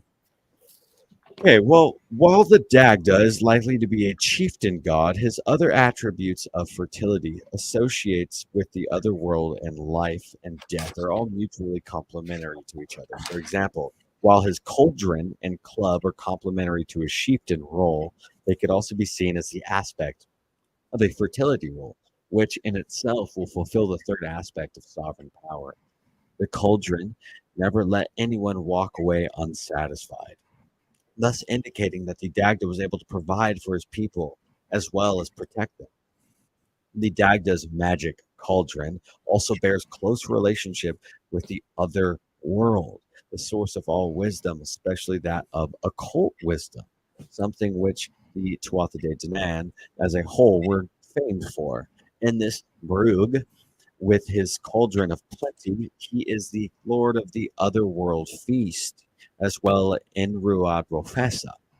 An interesting comparison could be made here with the Welsh mythology, the tales of the Bronwen daughter of Lear and Monoweden, son of Lear from the Mabinogion. Sorry, forgive my Welsh. In the tale of the Bronwen, these are the cauldron of rebirth, into which the dead were cast and they would be revived in the morning. The motif of plenty, food giving life, is taking it one step further, again reinforcing the link between the cauldrons and the other world. With more otherworldly connections, there is a bowl in which Prydery and Rhiannon cling and disappear with. Added to this, the Dagda's associations with the cauldron of abundance also neatly ties into this role of a virile god who mates with the goddesses and women alike, and has many children besides Miranda Green. Beside him, or whatever. Miranda Green notes that the many goddesses are associated with vessels or vats, as well as water. And if we think that the Dagda's union with the Bowen river goddess and personification of the river Bowen, to whom she gives its name, we see a neat symmetry. It is in his mastery of the cauldron and abundance that the Dagda probably has the power over crops during the dispute between the Tuatha De Danann and the sons of Neil after the Tuatha were defeated. We are told in the tale of the Book of Leinster that great was the power of the Dagda over the sons of Mile, even after the conquest of Ireland, for his subjects destroyed their corn, milk, so that they must needs make a treaty of peace with the Dagda. Not until then, and thanks to his goodwill, where they'll be able to harvest corn and drink the milk of their cow. The Gundestrup cauldron. This is a common motif found in mythology, perhaps signifying a god's displeasure at their neglect and quote unquote making friends. The Dagda is appeased and lets the sons of Meal alone. The archaeological record in comparison with other mythological figures compound that the cauldron is a figure of the Dagda's divine function as well. Both Ceridwen and Manannan Mac Lir are reputed to possess cauldrons with similar functions, and not let us forget the cauldron of the Mabinogion. Does anyone know how to say this correctly? I feel like I'm totally fucking that word up. Mabinogion. Mabinogion. Thank you. That sounds so much better. From the Mabinogion. During the late Bronze Age and the early Iron Age, cauldrons proliferate throughout the Celtic countries, many of them ornate. The ornately decorated Gundestrup cauldron, for example, depicting ritualistic scenes, suggests that cauldrons were of important ritualistic value, perhaps as a centerpiece of a ritual feast celebrating abundance. Feasting was certainly a central part of early Irish society with tales like the Mac Dathos Pig, which looks like a hip hop album name. A test, and so the cauldron became a focus of abundance and the centerpiece of feast and a symbol of hospitality as well, which the Dagda undoubtedly associated with. It is perhaps the Dagda's inextricable association with the hospitality of abundance, and he gets into the stickiest of situations, but also his most triumphant victories. But more than anything is the Dagda's role as a chieftain and fertility god that underpins his actions in almost every tale.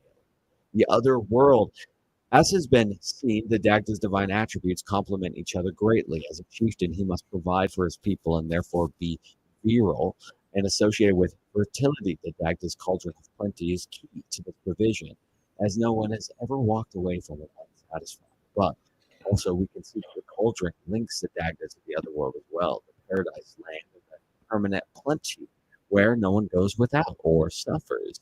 The Dagda must also be wise and traditionally source of wisdom, was the other world, particularly that of occult wisdom, which the Dagda is the master. For example, the first battle of Moytira tells us of the Tuatha De Danann had a god of wizardry of their own, Eochaid Olithyr, called the Great Dagda, for he was an excellent god. Associated with the Dagda's wizardry and wisdom, as well as the other world, is the Dagda's club. The Dagda's club also appears frequently with him in literature and mainly used as a weapon, such as the intoxication of the Ulaid. Here it is being described as being a dreadful iron club, one in violent, and the other mild. This is the game and his feat. He lays the violent end across the heads of 9 men so that they die in an instant. Then he lays the gentle end across them so that they can be brought back to life in an instant. This is one of the only instances in which the properties of the Dagda's club are outlined. The Path Mage Chiried, it is described as being a wheeled fork, which was the work of 8 men to move, and it was the track was enough for the boundary ditch of a province. Interesting. So it's a wheel that digs out cities. Okay. There is only one other episode that describes the Dagda's Club as having the same death dealing and life giving properties as described above. This was a tale from the Yellow Book of Lacan, has been translated by Osborne Bergen. The tale appears to be quite late from many of its obvious Christian overtones, but it tells how the story of Dagda got the staff from 3 men whilst traveling the great eastern world.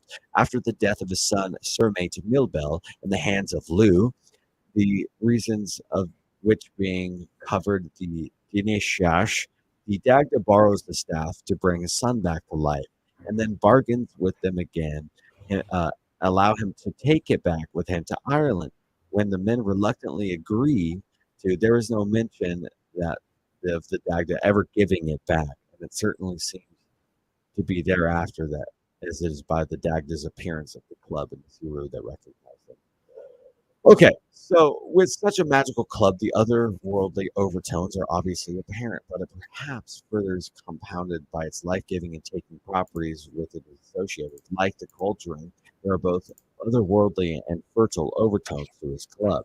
Not only does the Dagda have the source of the control of great abundance, he has the control over life and death as well.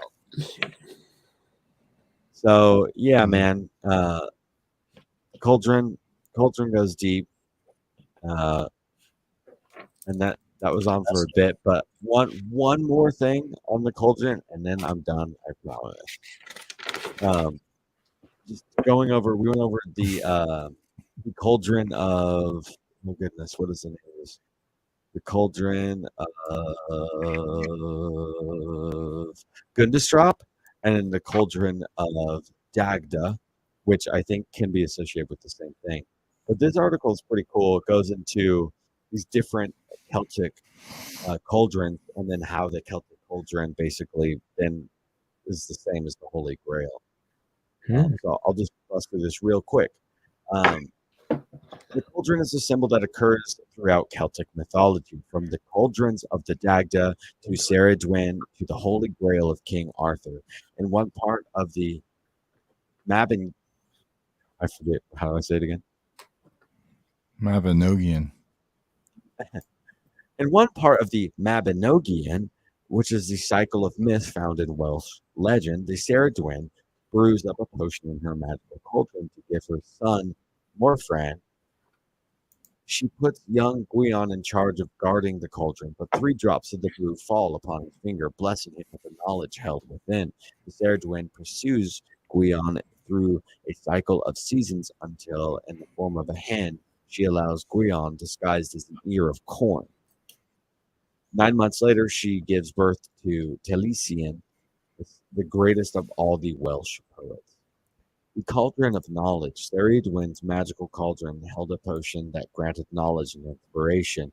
However, it had to be brewed for a year and a day to reach its potency. Because of her wisdom, Ceridwen was often granted the status of crone, which in turn equates her with the darker aspect of the triple goddess, and envisaged in modern paganism.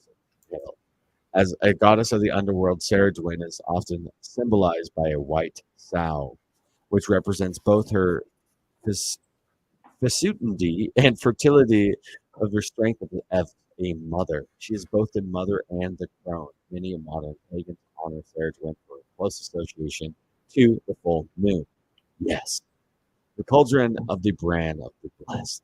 In the Celtic legend of Bran the Blessed, the cauldron appears as a vessel of wisdom and rebirth. Bran, the mighty warrior god, obtained the magical cauldron from Sarajevo in disguise as a giantess who has been expelled from a lake in Ireland, which represents the other world of Celtic lore.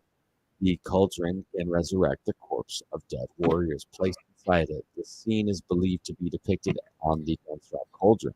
Oh, Bran gives his sister Branwen and her new husband Matt, the King of Ireland. The cauldron was a wedding gift.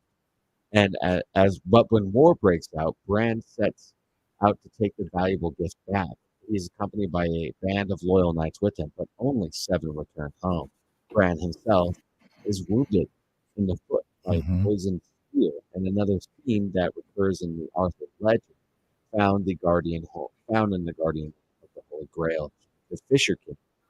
In fact, in some Welsh stories, Bran marries Anna, the daughter of Joseph of Arimathea, which is literally Arimathea. Arimathea, which is like arithmetic and math all in sweet word. Also, like Arthur, of 7 of Bran's men return home. Bran travels after his death to the Elder World, and Arthur makes his way to Avalon. There are theories among some scholars that Saradwin's cauldron, the cauldron of knowledge and rebirth, is in fact the Holy Grail for which Arthur spent his life searching. The cauldron of Dagda. In the mythological Oh, cycle early Irish literature, the 4 treasures or jewels of the Tuatha De Danann are 4 magical items which the mythological Tuatha De Danann are supposed to have brought with them from the 4 island cities, Murias, Folius, Gorius, and Findius. When they arrived in Ireland, they were accompanied by the Dagda, Danu's son, by Baal the Dagda, or the good god, who is also known as the All-Father, the Eokide, the father of all, the Red One. One of the fabulous magical treasures that they brought with them was the cauldron of Dagda, from which no company was ever went away unsatisfied. The cauldron your, of what? your mic keeps going in and out for one, and two, you've already read this exact shit like 3 times. So, can Okay, I'll skip over this and then go. The cauldron of Drench the Giant, listed as one of the 13 treasures of Britain. The cauldron, the pair of Drenches the Giant, is said to discriminate between the cowards and the brave men, whereas it would not boil a meat for a coward. It would boil quickly if that meat belonged to a brave man. The description probably goes back to a story similar found in the Middle Welsh tale of Colch ac Olwen, in which the cauldron of Duinarsh, the Irishman steward, the Ogre son of Aed, the King of Ireland, is among the Anithu, which Colwich is required to obtain the wedding banquet. King Arthur requests the cauldron from King Ogre, but Duinarch refuses to give his prized possession. Arthur goes to visit Jernach in Ireland, accompanied by a small party, and is received at his house. But when Jernach refuses to answer Arthur's request a second time, Bedwer, Arthur's companion, seizes the cauldron and entrusts it to one of Arthur's servants, who is to carry the load on his back in a single sweep. The sword called Cauldrief. uh, the Irishman kills off Jernach and all of his men, and a confrontation of Irish forces ensues, but Arthur and his men fight them off. They board their ship, Cryduin, and with taken within the cauldron loaded with spoils of war, return to Britain. The Dwenarch's cauldron is not attributed with any special power. However, the earlier poem, The Spoils of Anifine, refers to an adventure by Arthur and his men to obtain the cauldron with magical properties equivalent to the one in the list of the 13 treasures. In the poem, the owner of the cauldron is not an Irish lord, but the king of Annwn, which dwells the Welsh otherworld. The suggesting in the version of the story that the Colwishes later attempt to euhemerize an older tale, which derives from the Irish Dyrgrak, butchering all of these gross words. It's terrible. And exhibits no literary provenance. May have been selected by the author of Croak Olwyn to emphasize the Irish setting of the story. So basically, the moral of this article, which I thought was pretty sweet, is that This the hour-long culture- podcast of Roman reading shit. That's Yeah, pretty man. fascinating, man. Yeah, I'm sorry I found a rabbit hole and I went down it. Okay, I'm gonna have to read all that stuff. aren't. I thought this episode was about lost treasure, though. Hey, Slick Dissident in the house. Welcome to the show. Hey, fellas. Good to see everybody. Good to see you. What's up, Slick? How's it What's going? up, Gabe? Good to see you. Go on. What is say the meaning? Also, I am sharing a screen and I wanted to show something Yes. that's related to this. But go ahead and finish up what you were saying, though, Roman. Sorry. Yeah. That that Arthur might have been looking for one of these ancient Irish cauldrons. That's what the Holy Grail was. He was looking for some mercurial solution to be brewed from the magical Tuatha. Arthur Well, Benjamin. I'm glad Gabe showed up right at this time. Check this out. What you got? So here you're talking about Dagda holding up the club, right, which is Orion, and you're talking about the Taurus, the bull in the bowl. And if you look at Sirius down here, it kind of looks like a little bull, and then you have the upside down cross right here. So black magic or something, or fertility. So he was using it to kind of make or manifest objects from the bowl. I'm kind of blurry on the idea of sacrificing humans into the bowl or sacrificing other things into the bowl for abundance. Do you have any more knowledge on that? And I have some knowledge on that. okay, There was the Titans disguised themselves as bulls to eat Dionysus when he was born. When he was ripped from the womb of his mother, who had been conceived by Zeus, and Zeus took Dionysus, put him back into his thigh to be born. When he was born, he was ripped apart by the bulls that were actually Titans in disguise, and as a sacrifice, he was eaten.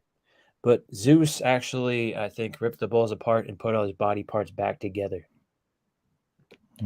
Ancient Greek legend that the bulls were given a sacrifice and devoured the flesh of humans. okay. It refers to the Auroch.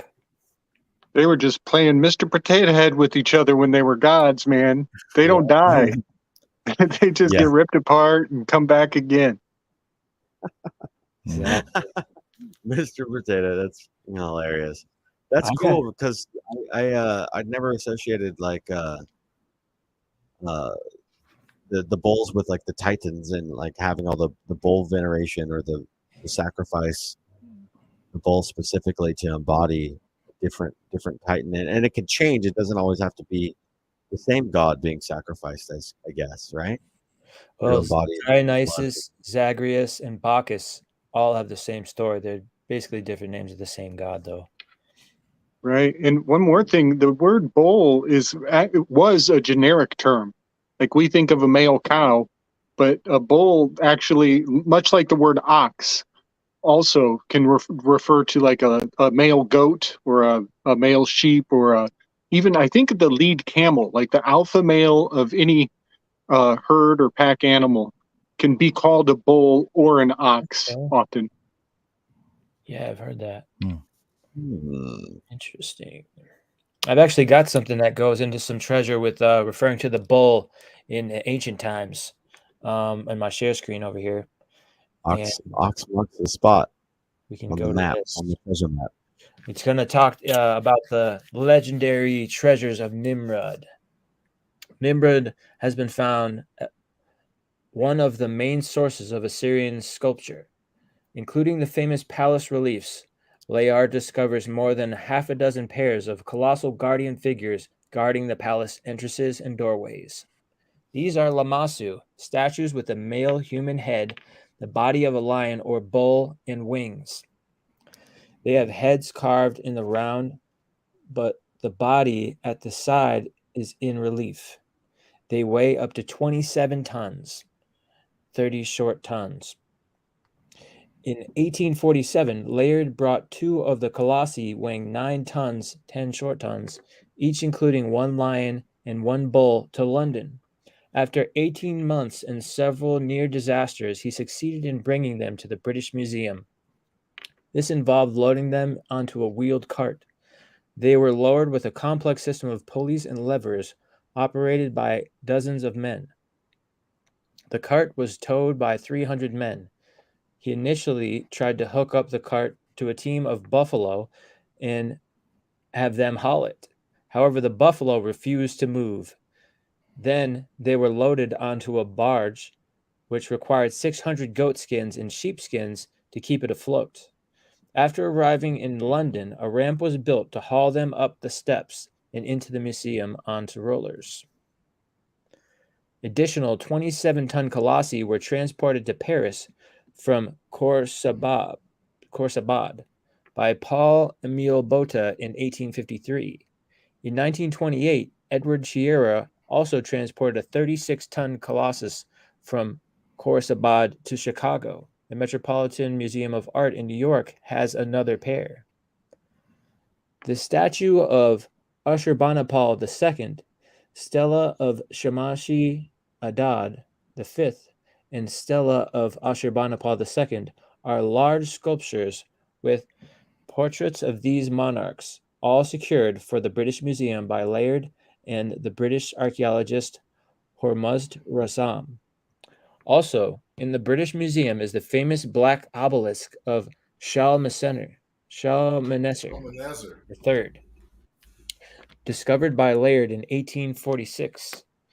This stands 6.5 feet tall and commemorates with inscriptions and 24 panels the king's victorious campaigns of 859 to 824 BC. It is shaped like a temple tower at the top, ending in 3 steps. Series of distinctive Assyrian shallow reliefs were removed from the palaces, and sections are now found in several museums. See gallery below. In particular, the British Museum.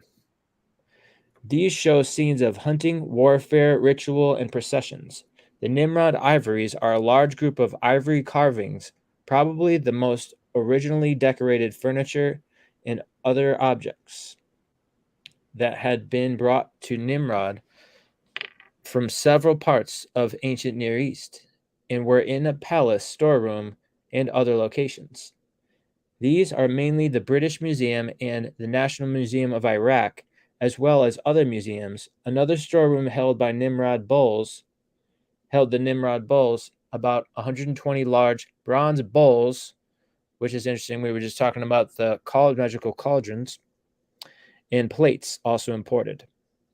The treasure of Nimrod, unearthed in these excavations, is a collection of 613 pieces of gold jewelry and precious stones. It has survived the confusions and looting after invasion of Iraq in 2003 in a bank vault, where it had been put away for 12 years and was rediscovered on June 5th of 2003. Now, it also says here that I think some of these treasures were destroyed. Let me see here. Now destroyed. Nimrod, the jewel of the Assyrian era, now destroyed by jihadists. It was bulldozed, it said. It's Yeah. funny. Bulldozed Thursday by jihadists. This was published on March 6th of 2015. Was once the jewel of Assyria, home to treasure considered to be one of the biggest archaeological finds in the 20th century. Wow. Nimrod which Iraq said was bulldozed Thursday by jihadists, was once the jewel of Assyria, home to the treasure considered. I already read that. Well, you get the point. So that was one Interesting. of the treasures. It's making me think of the word bulldoze. Yeah. Makes me think of like if you, a bowl's worth of a dose will get you wasted and you'll be laid out. Oh, like a shot of the. Yeah. Also, sure. bowl doze is like bowl sleeping bowl. Dozed Oh, off. yeah. Yeah. So Bowl doze pushes is you. a bowl. Knock you out. Yeah. I kind of want to I've get all into more this bowl talk and bowl Yeah. talk. Like Bowl talk. the animal or the container. Both. Yeah, both. Yeah. The bowl. They seem to have parallels with each other. You know, here's a thought just came to me is like the original like easy ready-made herdsman's vessel is the stomach of an animal. And so like, you know, a canteen, that old sack canteen that they would have would actually be made out of animals' bully. The belly of a bull would be the best pack container for fluids. Oh yeah, they drink their water out of that. Yeah, Still like use those today. Yeah, like a wine sack, even, right? Yep. And Use the bullhorn for a horn. Brrr. yeah, man, yeah. In Solomon, this is a weird little detail, but in the story of Solomon taming the many demons and building the temple, one of the very last little pieces of the story is an enchanted wine sack. Yes. And it dances around and it does like impossible. It walks, it's animated.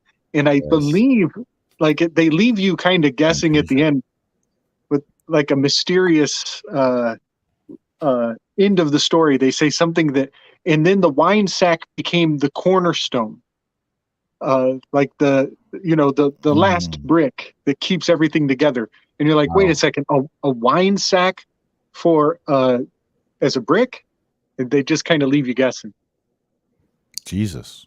That's like interesting. That's super weird because there's the like with the bull blood and sacrificing of the bull blood, and you have the crossover to there being like wine and blood being parallel too, and drinking like this sacrificial fruit juice, Dionysus being connected to like Hecate and Diana too. Kind of that cross. There's a lot like it all seems to like kind of like funnel back into the same just few narrow archetypes of like some centrifugal story. I don't even know. I honestly don't know. My brain is noodle brain. It's ramen. That makes me think Roman's of the ramen brain. You guys remember in the Odyssey, they described the sea as wine red, and they never used the word blue. There's nothing. There's quite a few stories that have this little feature where they just don't describe the skies as blue. They don't describe people's eyes. They just don't say blue.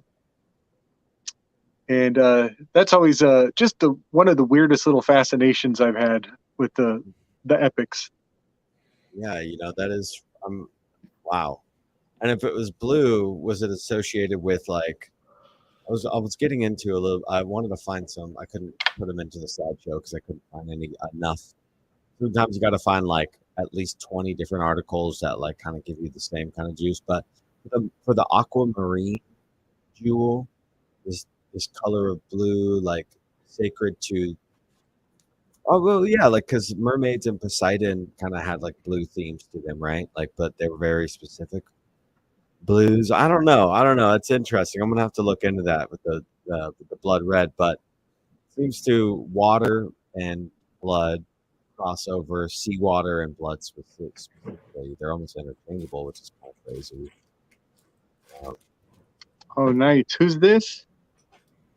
All right, so right here I got the Lost Roman Treasure story about the horned god. Oh yeah, all right. Achelous, the horned king of Euphrates, and the oldest of the male Oceanids, see Poseidon, Nice. Oceanus, and Tethys, once wrestled with Heracles, the greatest of Greek heroes, over a woman both desired for a bride. They came together, wrote a 5th century BC dramatist Sophocles in his play The Women of Trachis. Then was there confusion of sounds, the beating of fists, the twang of bow, the clash of bulls' horns. There were the wrestling holds, the painful collision of heads, and the groans of both. In the struggle, during which Achilles transformed himself into a bull, Heracles broke off one of Achilles' horns, shown here on top of his forehead. But later, a victorious Heracles returned the horn to him. In exchange, Achilles gave Heracles a miraculous horn of Almathea, which provided its owner with the food and drink he could want. This was cornucopia, Cornucopia. Mhm. or the horn of plenty. So look at And that. it's a bullhorn too, yeah. Yeah, and it's a magical bullhorn, no doubt. So it goes right back into that bowl of plenty that Dagda had, where he was able to pull out any materialize basically any type of thing that he needed to be able to feed his people. And then you have right here a cornucopia, which is seemingly the same thing, right? Because it's a bowl like horn. Conical bowl. Yeah. It's like a Interesting. bowl horn, BOWL. Yeah. Go ahead, sir. Fascinating. Go ahead, because mine's going to be a long one. That's everything for that one. What do you guys got? I just wanted to comment on, we were talking a little bit about Solomon, and his use of his seals that were like divinatory seals that were associated with different days and planetary alignments to either like harness energies, angelic energies, or to do the demon stuff and all that stuff. But the importance of making the circle, the seal within the circle, is the same as making like a divinatory circle when you're casting spells or you're doing something, you're containing it within a circle. And I just wanted to stress the importance of the symbolism of a bowl or a plate would be, you'd be able to harness energy within a bowl, within that circle shape, and capture that seal or capture that divination. That's just kind of what floated in my mind there. I just wanted to share that with people, especially if you're practicing any sort of magical practices, like the importance of the bowl. And yeah, we've said all the things. So bowl, circle, water, containment, mercury. What if the mercurial solution? It's a milky solution. Who fucking knows, man? But magic. Well, also the bull god too, right? And Taurus, and the age of the bull, which I think all of this stuff probably does come from the age of the bull, which is the age before Aries. And so that would have been around 2500 BC to 5000 BC,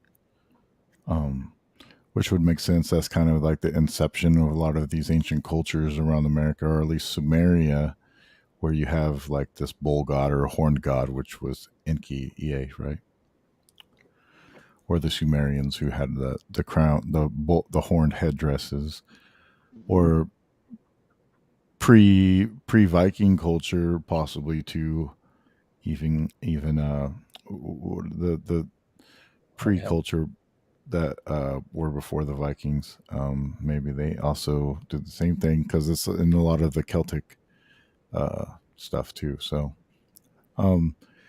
and Morgan often talks to me about all of this shit, and I have no idea what she's talking about. But that's why I asked for clarification. I'm like, what does this bowl mean? Like, what are you guys talking about? Like, what is the significance?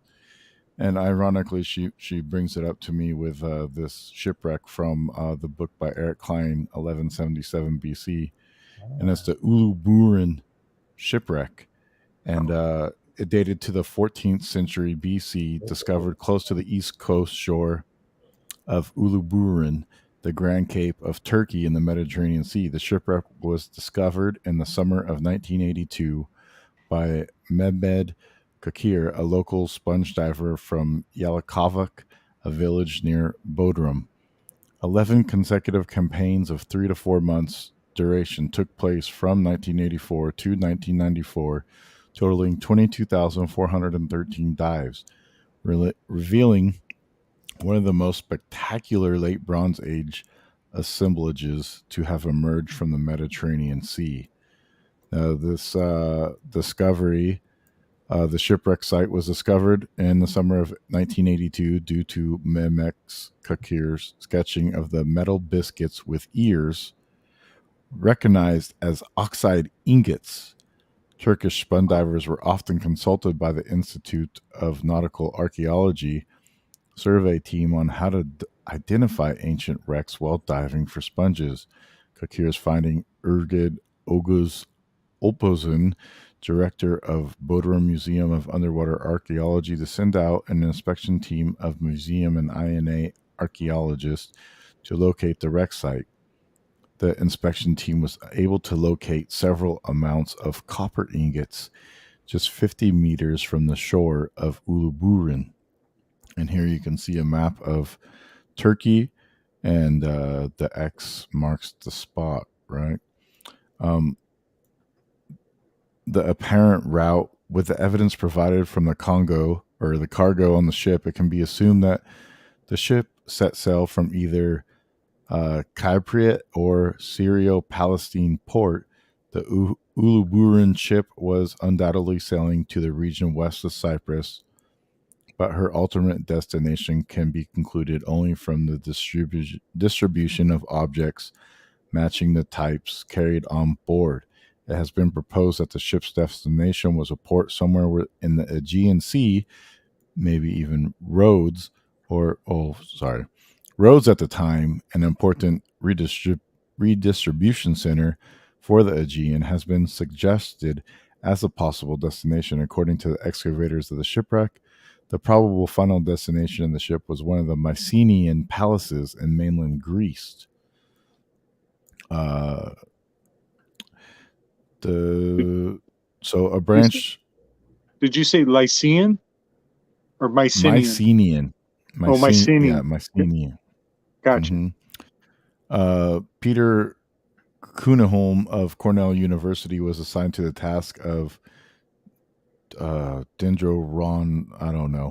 dating in order to obtain an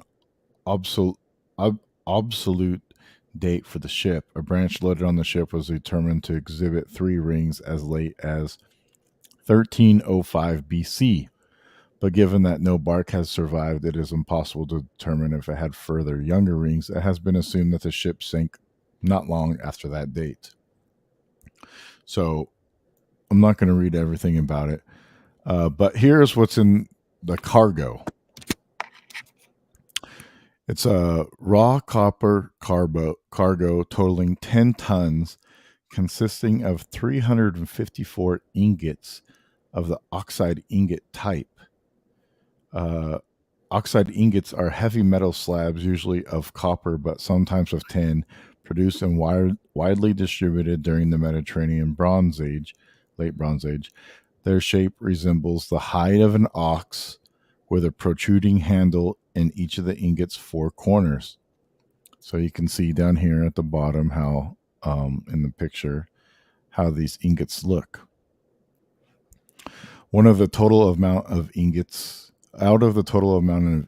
31 unique 2-handed ingots were identified that were most likely shaped this way to assist the process of loading ingots onto specifically designed saddles and harnesses for ease of transport over long distances by pack animals. 121 copper bun and oval ingots. The oxide ingots were originally stowed in 4 distinct rows across the ship's hold, which either slipped down the slope after the ship sank or shifted the hull settled under the weight of the cargo.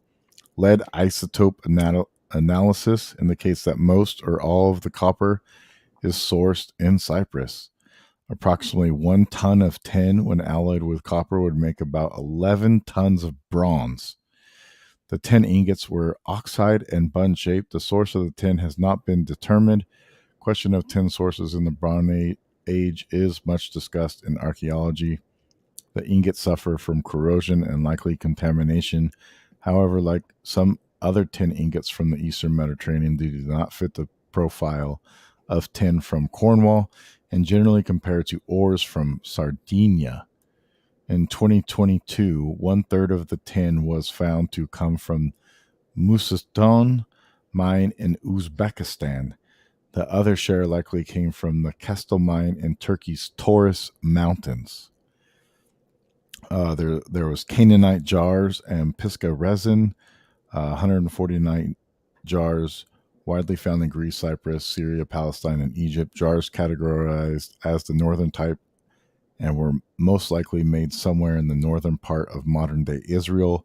One jar filled with glass beads, many filled with olives, but a majority contain a substance known as pistachia terebinth, which is also called a Is that type of turpentine plant? tree. It's a Okay, so it's turpentine.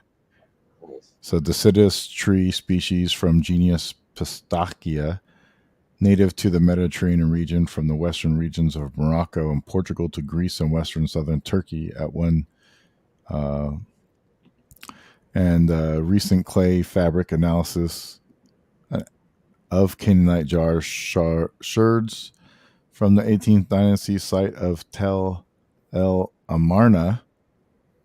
So that's from Amarna, which is Akhenaten's place of residence, have produced a specific clay fabric designation and is seemingly the same as that from the Uluburun shipwreck, of a type that is exclusively associated in Armana with transporting pistachia resin. So this pine resin. There is also glass ingots, approximately 175 glass ingots of cobalt blue, turquoise, and lavender were found. Earliest intact glass ingots known. The chemical composition of the cobalt blue glass ingots matches those of contemporary Egyptian core formed vessels and Mycenaean pendant beads, which suggest a common source. So you're talking about the color blue and how they were maybe unaware of it, but 1300 BC, they were already fucking mining cobalt and turquoise and stuff. So And interestingly, Venus is blue and is represented by Taurus. Right. It's it's totally a royal color. Yeah, I've always wondered if that means that people's vision was different, or if they had a lesser of a language for color, if they just lacked the words for it, or if the story itself comes from a place and a time that there was no blue. You know, it's kind of weird what you have to do to your imagination to fulfill the strange ramifications of that. That's fascinating. The people of Burkina Faso don't have a name for green, but they can distinguish more different shades of green than anyone else. That's wild. Yeah. Yeah. So that's Dan, interesting. Can you pronounce the name of that ship backwards? Is it the same? I think it's Nabirolu. Yeah, it's Nurubulu. Oh, okay. Yeah, it is Nurubulu. It still sounds like Nibiru, though. Fuck. It does, doesn't it? Yeah. It does. Definitely does. It is a place in Turkey, so perhaps, obviously Dan Unaki should know about that shit. But because the tribe of Dan was all up in Turkey and the west of the Black Sea, and seemingly, Barbarians. I kind of believe they were predecessors to the Sumerians. I think they were predecessors to the Sumerians, possibly old Atlanteans. But here's some of the miscellaneous cargo, because some of this is pretty interesting. logs got? of blackwood from Africa, ivory in the form of whole and partial hippopotamus and elephant tusks, What? more than a dozen hippopotamus teeth, tortoise carapaces, or I don't know how to say that exactly, but the upper shells of tortoises, murex opercula, possible ingredient for incense, ostrich eggshells. And if you remember, there was a turkey ostrich egg found, I believe, in Turkey, which depicted the three pyramids, the Nile River, and what appeared to be on the top three rings with a hole in the top of the eggshell, Wow. And which Murex, is actually, they very. got purple dye from Murex shells. As a side note. Oh, so okay, Yeah. so there's your purple, uh, chiroprite, Kypriote pottery, Cypriot oil lamps, Yeah.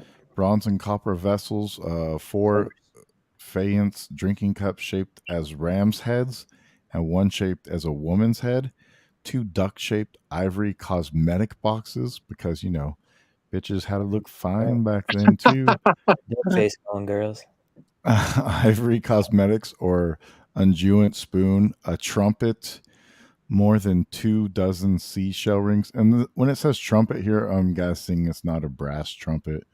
It's probably some sort of plant trumpet or some type of Maybe a horn that shofar. was turned into some type of horn trumpet, like a woo, like a Uh-huh. bullhorn that Indy was talking about earlier.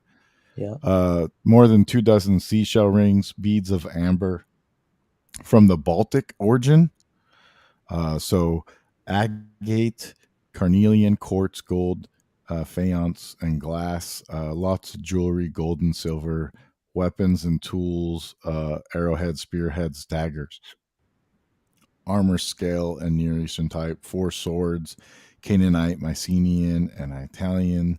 Large numbers of tools, sickles, awls, drill bits, uh, edibles of almonds, pine nuts, figs, olives, grapes, sumac, coriander, whole pomegranates.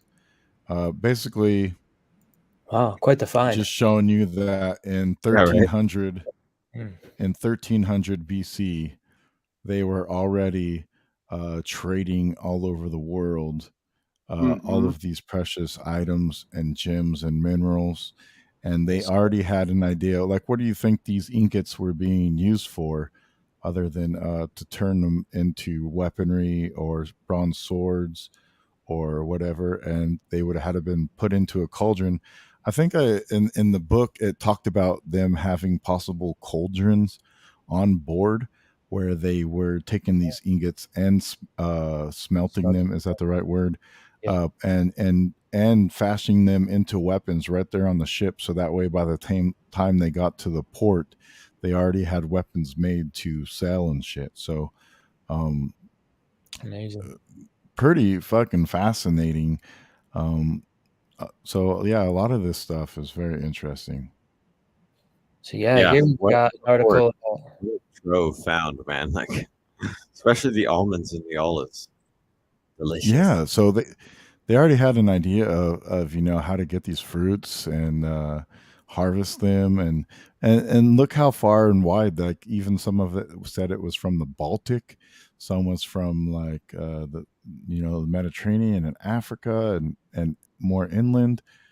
So they were definitely, these seafarers were transporting goods from all over the place. Um, Nothing of cocaine or tobacco though. So Oh, missing out, bud. Oh, I know, They I are know. missing out. Well, if they had That's cocaine only or because there's tobacco, then there's you no could such make a thing as connection leftover to cocaine. America. point. They knew the ship was going down. They're like, I'm doing it all, But baby. they had found mummies of from Egypt, which were known as the cocaine mummies, that did have cocaine and tobacco in their hair follicles. So there was some types of transport going on, but unfortunately just not in this wreckage. So it seemed like there was possibly some worldwide trade going on, because Cuba is the cocaine land, and I'm sure that that's probably still where they're, that's probably where they're getting it from back then also. Yeah. And Well, it comes in through Cuba to the United States from Peru, Bolivia, and yeah, Peru, South America, yeah. yeah. But look at the Amazon rainforest and the Terra Permaterra there, and how they were constructing the rainforest to be like this, giant garden of goods that they could go take and crop, and then bring back to the Mediterranean and trade it with all these other people.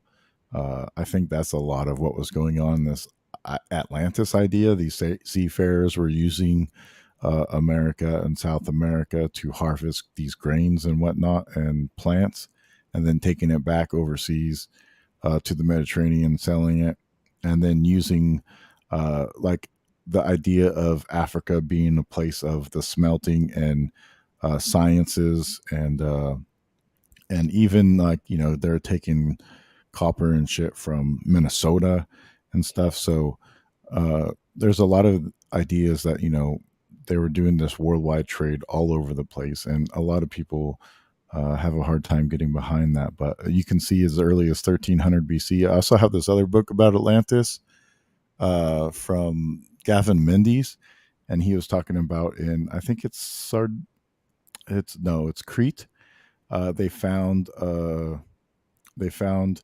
like a lava flow inside like a hole or what not, and they were breaking it apart to see if they could find any like rooms, and they broke it apart and they were able to go down inside of this room that opened up from like the lava flow that had blocked it, and there was a mural in there of all these different sized ships, and that dated back to about 2500 BC, and these ships were huge, and some of them carried like 50 people on each side as rowers or oarsmen, and they had like whole fleets of different sizes, and some with 100 men, so like the hundred handers.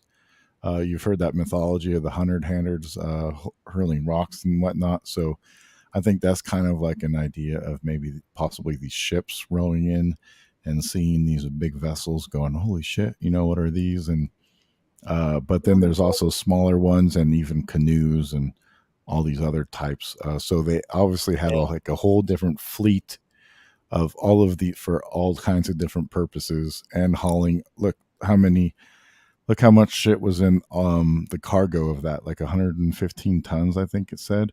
So they were able to haul very heavy stuff. Reverse cargo. Yeah. So interestingly, there's reed boats that are identical between Egypt and Central and South America. They have the exact same identical reed boats, which is thought to be evidence of a transatlantic trade from a long time ago. Yeah, I like that. That's cool. Because Moses was floated in the field of reeds, and he splits the Reed Sea. And hermetically speaking, these are all like indications that the cultures of the reeds, the literate cultures in both places, were probably transporting the story of him. Absolutely. It all goes back to the reeds. Sumer was founded by the Anunnaki to lead the people, but before they got there, the people lived in the marshes and slept on reed beds with gypsum powder, and built their homes out of reeds as well. So it goes back to the dawn of humanity. But I have a little article here to tie it in with the bowls back at Orkney Island, of all places. Ooh. And this is an auroch, which was the ancient bull, which was much more massive than today's bulls.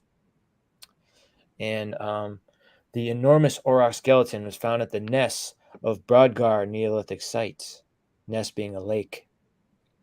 The Ness of Brodgar is a Neolithic site on the Scottish island of Orkney, consisting of the remains of housing, paved walkways, colored facades, decorated stone slabs, a massive stone wall, and a large building described as a cathedral or palace, inhabited from at least 3500 BC. Now, archaeologists have uncovered the remains of an enormous cow at the site that are so big it could only be consistent with the aurochs, an extinct species of cow that was extremely rare even in Neolithic times, hunted out of existence by mankind. The reconstruction. Rude. Oh, go on. I was just saying that's rude. Oh, I do know. I know it. We tried to domesticate them. We warred with the herding animals for the salt licks, and then had to domesticate dogs to be able to access them. There's a wonderful book called Salt that goes into that. Now, here's a reconstruction of what the site once looked like on Orkney Island. Popular Oh. Archaeology, who reported the finding, wrote, "This is considered big news because the aurochs, a huge prehistoric ancestor of the modern-day cow, is now extinct. The last one having died in the Jaktaro forest in Poland in 1627. But even during Neolithic times, they had already become relatively rare. The aurochs, Bros primigenius, was a type of large wild cattle that inhabited Europe, Asia, and North Africa, and is known to be an ancestor of domestic cattle. The oldest aurochs remaining have been dated to about 12 million years ago in India. During the Pleistocene, the species migrated west into Middle East, West Asia, as well as to the east. They reached Europe about 270,000 years ago, around the dawn of mankind. While the weight of the most cattle today ranges between 250 kilograms or 595 pounds to 900 kilograms or 1985 pounds, with the very largest breeds reaching 1,100 kilograms or 2,425 pounds. The ancient aurochs could weigh up to 1,500 kilograms or 3,305 pounds and measure up to 1.8 meters or 5 feet 9 inches in height. Oh, That's just at their shoulder, I believe. And here's aurochs painted in the Lascaux caves in France, some of the oldest remnants of human artwork and Yeah. civilization. Aren't these the ones that Picasso went in and when he saw it, he said something along the lines of, "I've done nothing with my life," or "I You know, did that," or he said, "All other artists before me have been wasting their time," something like that, because he was so impressed. yeah, it's a lot like cubism, the way that they have them, very artistic and somewhat like a comic looking style. Cubism? What was it? Further identification will be needed, and this will have to wait until next year when the context can be properly excavated without the need to rush, reported the Dig Diary blogger for the Ness of Brodgar Excavations project. However, it will have important implications for our understanding of the agricultural economy of the Neolithic in Orkney and for the range of animals present at the time. The discovery of the aurochs remain is just one of the many exciting discoveries made at the Ness of Brodgar. The archaeological excavation, which has so far unearthed about 10% of the original site, has yielded thousands of incredible artifacts, including ceremonial mace heads, polished stone axes, flint knives, and human figurine, miniature thumb pots, beautiful crafted stone spatulas, highly refined colored pottery, and more than 650 pieces of Neolithic art. By far the largest collection ever found in wow. earlier this year.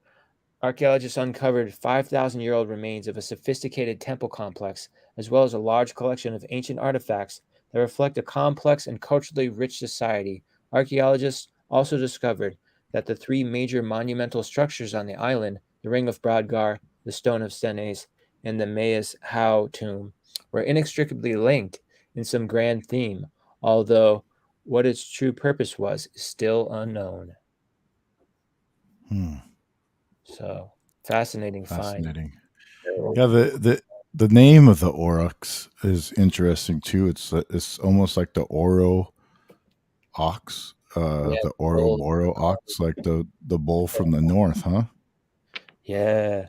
It's interesting. It came from the area of the Indus Valley, where they still to this day worship the cow and the bull.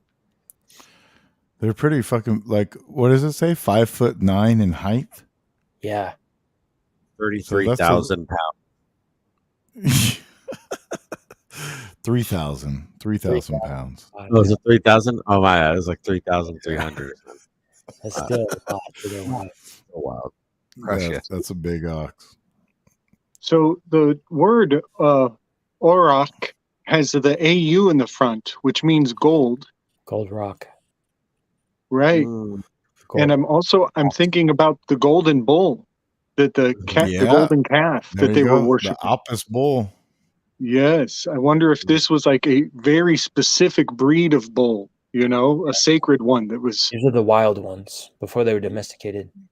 That's very Yeah. interesting because they were in the wilderness. Yeah. Mm-hmm. That's cool. Also, Wow, they're so it's almost like an early buffalo, Exactly. yeah. Probably some of the connecting to the megafauna that kind of died out over time. Maybe having to do with Yes, climate. it seems like they were worshiping some of these larger animals that they then like used husbandry to domesticate and turn into smaller versions, like the cat, makes the sense. dog, the ox, the bull. Possibly, I wonder if there was a larger type of chicken or something before the chickens that we have now. Yeah. The chickens that we Um, have now are much bigger than chickens were not that long oh, ago. They've really? gotten a lot bigger now over the centuries from human Oh, domestication. oh, so Feeding. we made them not be able to fly, huh? Because we've been Yeah. harvesting them Turkeys because they can were still able to fly. fly before. Turkeys can. I've seen the Oh wild yeah. turkeys around here fly up into trees and they swoop down. I'm like, whoa, what? I didn't know they could fly. What is going on? It And shocks they me. definitely can fly like a 10 times more than chickens can. Yeah. Chickens can like barely hop up and down on the ledge. It's hilarious. I know. I love them. There's so many chickens out here. Uh, I'd be curious about that. There were ever any like giant uh fowl though. Like Oh yeah, I well know all the birds went back to being dinosaurs. The blue jay was the velociraptor, they think. What? The Gnarly. same throat box. Yeah, the voice box of the blue jay is identical to the voice box of the velociraptor in its Whoa. anatomy, and they were both very aggressive. Wow, Really? that's Um, fascinating. The bluebird is on one of many Jesuit crests. The There's bluebird like, orange chest, those things are great. They look kind of like a sparrow. I see those, but no, I was referring to the blue jay. oh, is the blue jay got the pointy back of the head? Yeah, mm-hmm. yeah. Okay, I think that might be. Well, I wonder if I want. Maybe I'll look it up. But that's a B to the J, which is a Boaz and a Joachim. It's an initiation. It's always sacred. Blue jay. Oh, Yeah, yeah. BJ, and it's not perverted. Rob, if you're in the chat, Biden Joe. Biden Joe, right? So they mentioned in the chat, Paul Bunyan, the blue ox, connecting the blue and the ox. Oh, I mentioned that earlier. Good point. There you go. yeah, we brought that up on some mythical stories one time, I believe. Yeah. Yes, and we were talking about the giants. I think it was on the Serpent Yeah. Sage, possibly. Mm-hmm. So Sure. No more. Oh, go ahead. well, the foot of the Uranus River. There's a river in the constellations, and it's essentially the Milky Way. Not exactly, Iridanus? but yeah, Eridanus. And it initiates, it kind of comes, the wellspring of it, the source of it is said to be in Taurus. So it's also sometimes depicted as the milk from breasts, be that a sacred mother or a sacred cow udder. But yeah, that's also one of the reasons why bulls are often in water. And also, I guess that's the springtime. So like the Taurus is an earth element, and the cup is a symbol of the spring. So like the alloy of the earth makes the cup the sacred vessel that is filled with the waters of the spring. Mm. Wow. Yeah. That's good. And there you go. It just kind of like all funnels back into the bowl is the bowl. Is the bowl of the bowl. The water The is inside. bowels. The bowels. Oh, the bowels. Yes. Vowels. Bowels. Bowels. Yeah. Vowels are very wishy-washy. The Interchangeable. chicken was reverse engineered. Has anybody heard about that here? What was? The chicken was reverse engineered to have Ah, like ancient traits, and they came out with 3-fingered dinosaur hands and a dinosaur tail, but they still had the beak. You couldn't get back when to the dinosaur mouth. I thought they looked at the DNA of a chicken before and found that it was like descendant from a T-Rex. Could very well be. I looked up dinosaurs not too long ago because everybody's been talking about them, and in the movies they appear to be like 50 feet fucking tall, but in reality they're only like 15, 12 feet, 15 feet. So they're not like super huge like they depict in the Yeah, movies. that They're makes more more of like Yeah, I they're more wonder like about that. 15 to anywhere from 12 to maybe 20 feet approximately, maybe some of the larger ones. So um uh, you know, I'm just saying it's not too far in an offshoot.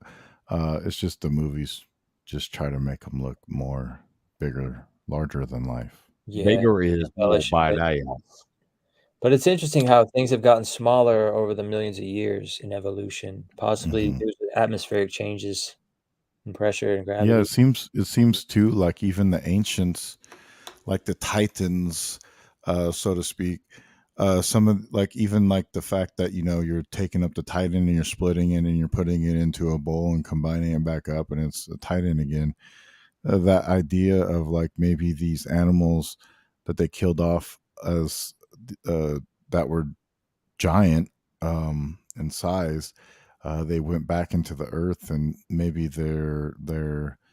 uh, their like bodies when they fossilized or when they went back into the earth created some type of new substance that they were able to consume or use for other purposes. I don't know. The idea of like fossil fuels comes from the biochemistry of animals that have decomposed in the ground.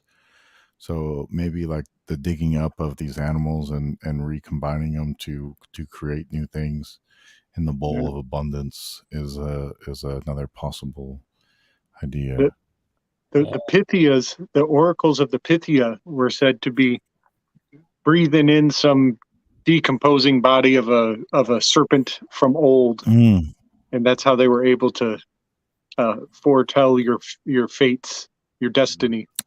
yeah. And it seems like they were venerated too, in a way too. Some of these larger animals have been venerated, like we just talked about the aurochs, venerated as the bull.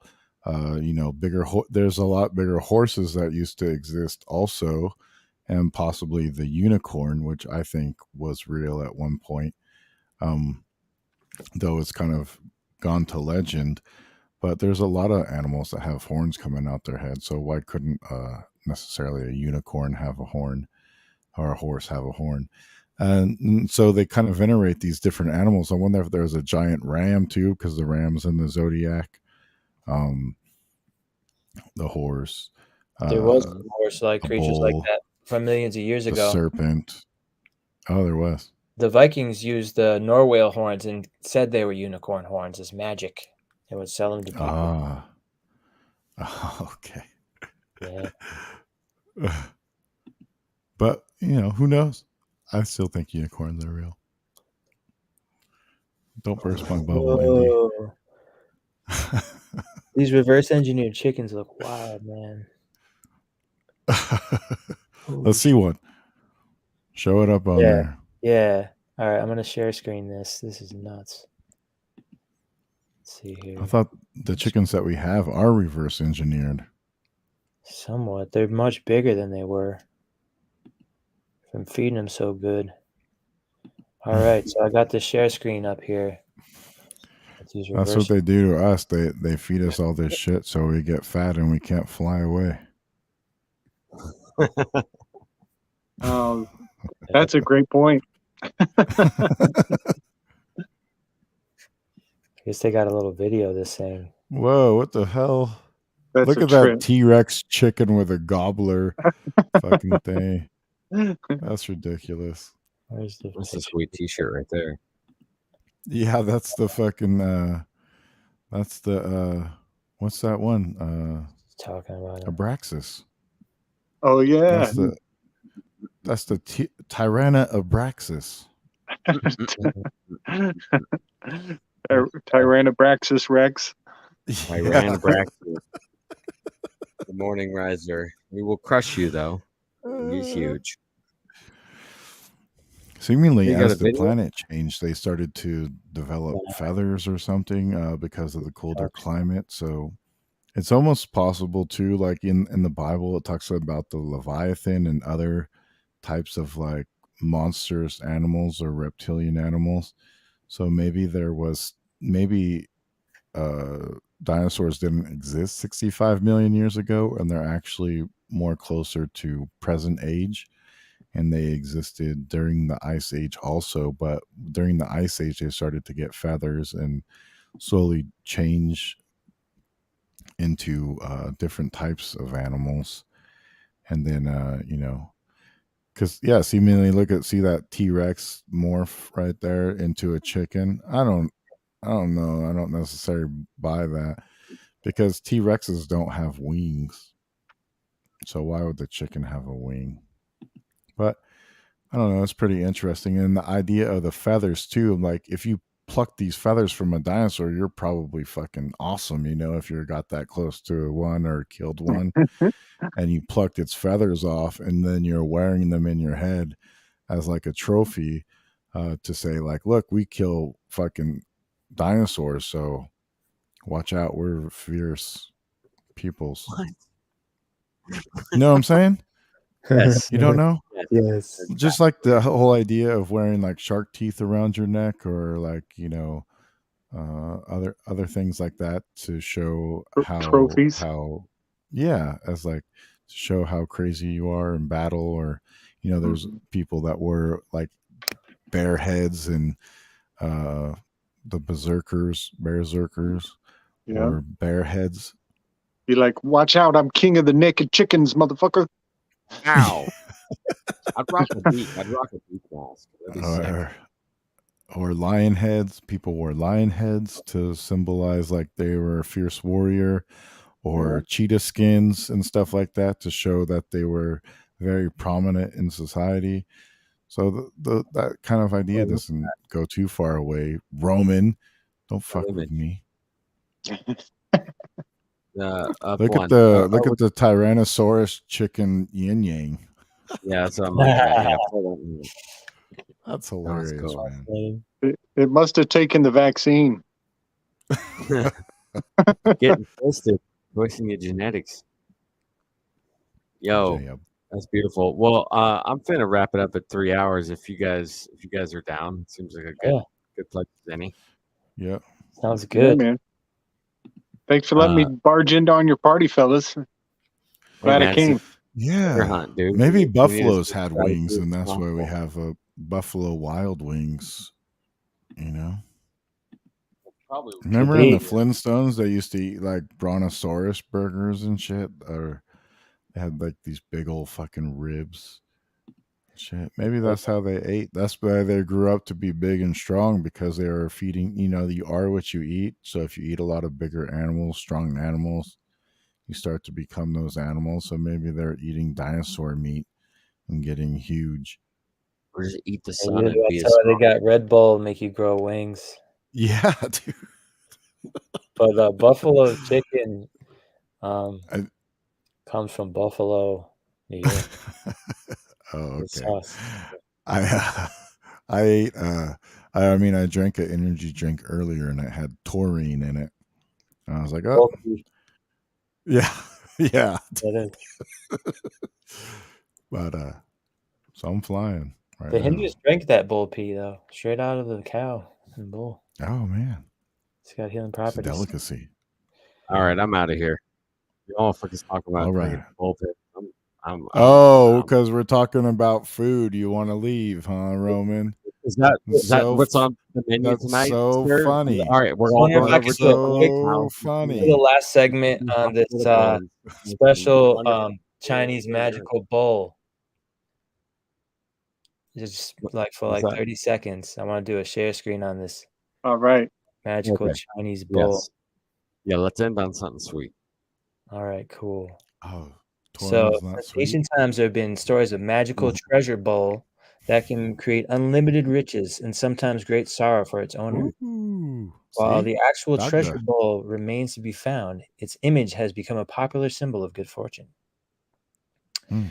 The left is an old Chinese hanging charm with the inscriptions of Pin A Ji, Jing, Oh, which can be a simple wish for peace and happiness. Chinese characters are beautifully written and stand out prominently against the dark patina of an unadorned field. Adding to the charm of this piece is a loop at the top. The loop is actually a dragon. The dragon's head at the bottom of the loop is looking back at its two hind legs and tail. The treasure bowl filled with riches is displayed on the reverse side of the charm. These valuables are members of 8 treasures. In the very middle of the bowl is a round flaming pearl with its flames extending upwards to the top of the rim. The pearl is an ancient symbol of riches, but also has the power to grant wishes and is a metaphor for perfection and enlightenment. Chinese dragons are often depicted as playing with a flaming pearl. To the right and left of the pearl are 2 smaller round objects with a square hole in the center, which represent traditional Chinese gold coins. Directly under each gold coin is a comma-shaped object representing a silver ingot.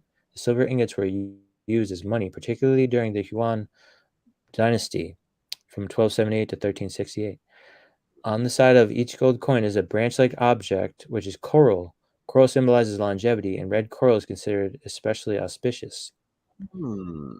The 2 objects sticking out of the treasure bowl at 3 o'clock and 9 o'clock position are rhinoceros horns. The rhinoceros horn is a visual pun or rebus for happiness. Because both words share the same pronunciation, a pair of rhino horns represents double happiness, which is a traditional Chinese symbol for happy marriage. And at the bottom of the pile of treasures, and supporting the pearl and silver ingots, is the lotus. The Chinese word for lotus, lian hua, has the same pronunciation as the continuous lian. The hidden or implied meaning is that the treasures will continue to be produced endlessly. The treasure bowl itself is decorated with a string of 7 dots, which symbolize the 7-star Big Dipper constellation. There are a number of stories associated with the Chinese treasure bowl, wealth pot, basin of treasures, which is usually portrayed as having the magical power to multiply whatever is placed inside of it. Put a grain of rice in the bowl and it will be filled with rice. Place a gold coin in the bowl and it will be suddenly filled with gold coins. One of the best known stories is of a fisherman. I just had a thought. Yeah, go on. The leprechauns stole the bowl of Dagda. Oh, they did. That's it. That's You're the onto pot of something. gold. You're onto something. They're the keepers of the bowl, the cauldron of Dagda. The fisherman Shen Wan San, who lived during the late Yuan and early Ming dynasties, one day saw a person who had caught a large number of frogs to eat. Shen Wan felt sorry for the frogs, so he brought them and released them into the nearby pond. That night, he awakened by the loud croaking of frogs. He went to investigate and discover a clay pot in the midst of the frogs. When Shen Wan San took the pot home by chance, his wife accidentally dropped a silver object into the pot, and immediately the pot was filled with silver. As it turned out, the pot was really a treasure basin, which allowed Shen Wan San to become one of the richest men in Chinese history. But great wealth can also be a curse. When the first emperor of the Ming dynasty, the Hongwu Emperor, Emperor Taizu, began to build his capital in Nanjing in 1366, he requested Shen Wan San to donate a third of the cost.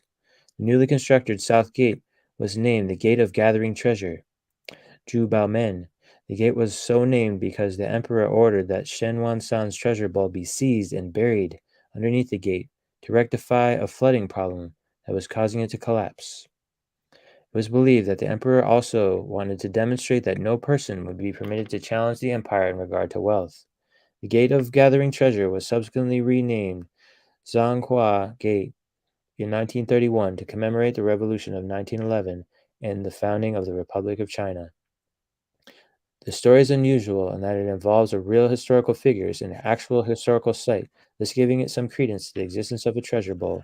Many of the other treasure bowl Mm. stories have a stronger moral content Honest and modest people are able to enjoy the bounties of the treasure bowl. Dishonest and greedy people end up suffering. The stories of the Chinese treasure bowl have much in common with the Chinese legend of the money tree, which coins fall down from Mhm. taken. For further discussion, please visit the Chinese money trees link. So yeah, that's pretty fascinating. Yeah. Yeah, buddy. Kind of ties in some stuff. Interestingly, they mentioned the rhinoceros. Bowl. And the land of Turkey is the Taurus key. It's the key Yes, to the bowl. Nice. Turkics. Anyways, thanks, Gabe, for popping on, dog. Long Yeah, time man. no see. Good to join. Great to join. I'm about to. I think we're live streaming over on Local Listens in a minute. Going to do some sacred masculine ball scratching. Share it with the world. Solid. Wonderful. Flakes on there for Some Albundian going on. That's what's up. Yeah. I've been All right, snacking on fellas. red star fruits. These are very nice. They're like an apple. Oh man, make me jealous. Why don't you? Look at that. Gorgeous. Wow, what is that? Before we end here, I just want to tell people to go check out the at Patreon /RisingFT for our Patreon. We got a bunch of new shows coming up on there. So check that out. I'm reviving my solo shit, and I got shows with Indy, The Serpent and the Sage. Slick Distant has been on that one. And also, he's going to be on the 88 doing the constellation of Boots. Boots. Boots Void? Yeah, man. We'll find out what it's all about. Yeah. And we also on there is the Ebbs and Flow podcast, which is the esoteric Bible study for love of wisdom. And so go check out those on Patreon. And then also they're on Spotify a month later. So if you don't want to pay, but you should because we're worth it, you can check those extra shows out on Spotify at Portals of Dan podcast. And then also stay tuned for more Rising from the Ashes episodes coming soon. We're a little bit behind, but we're catching up. So stay tuned for those. And then you guys have any links or shout outs or whatever you want to do too, Roman. Roman's new Moon Mystery show with Kaylee when they interviewed Maria Wheatley is fucking fantastic. If you guys have not listened to that, you should go check it out, definitely. Also, Roman and I are going to be having Maria Wheatley on soon. So also check out RFTA for that because we'll get a little bit deeper into some different ideas on there. But yeah, you guys got any shout outs? Go for it. Roman, you too. Starfruit. Starfruit. Whoop, whoop. That's some good stuff, man. We used to have that in Florida. Any other shout outs for you? Let's see. I'm over on Weaving Spiders. Welcome. I just dropped something on Slick Dissident with my crazy Enneagram archetype project. I'm basically deciphering the Thoth Tarot deck through the Nietzschean lens and finding that there are historical, mythological, and actual, I already said historical, mythological and historical personas baked into the tarot cards. And so far, I've had some really interesting breakthroughs that I think are fully legitimate, valid, and worth consideration. And it makes it fun to learn the archetypes because they get recycled into film. So it's like black belt symbology. Absolutely. You know, I want to tell you something, Gabe, and that is I was watching your channel the other day, and you have some charts on there that are fucking beautiful, man. You should really think about making some laminated charts and selling them. Because the ones that you did of the zodiac with the constellations behind it, super fucking fascinating. That brings a lot more, that visual brought a lot more clarity to my understanding and much appreciated. So, bro, thanks for saying so, man. Yeah, thanks for the encouragement. You're right. I should start doing that. I could call them like slick carts. But they'd be cool to have, because it'd be great if I had one on the wall right here in front of me where I could look at it and then see the other connections when we interview people, like see how that connects to these other different constellations or whatnot through the zodiac, and you have a few different charts going on. So I just wanted to shout that out to you. Nice, brother. Thank you. because That's very kind. seeing the visuals definitely, because constellations and stuff, because I'm trying to do this show now with Morgan. Constellations is like jello in my brain. I have no fucking it confuses me so hard. I hear you, bro. Yeah, it's good. Visuals like that, oh bam. Yeah, nice. He's got the sigma wave on there. That's perfect. That's the elliptical of the zodiacs. Yeah. Yeah, man. That's why the S is so sacred right there.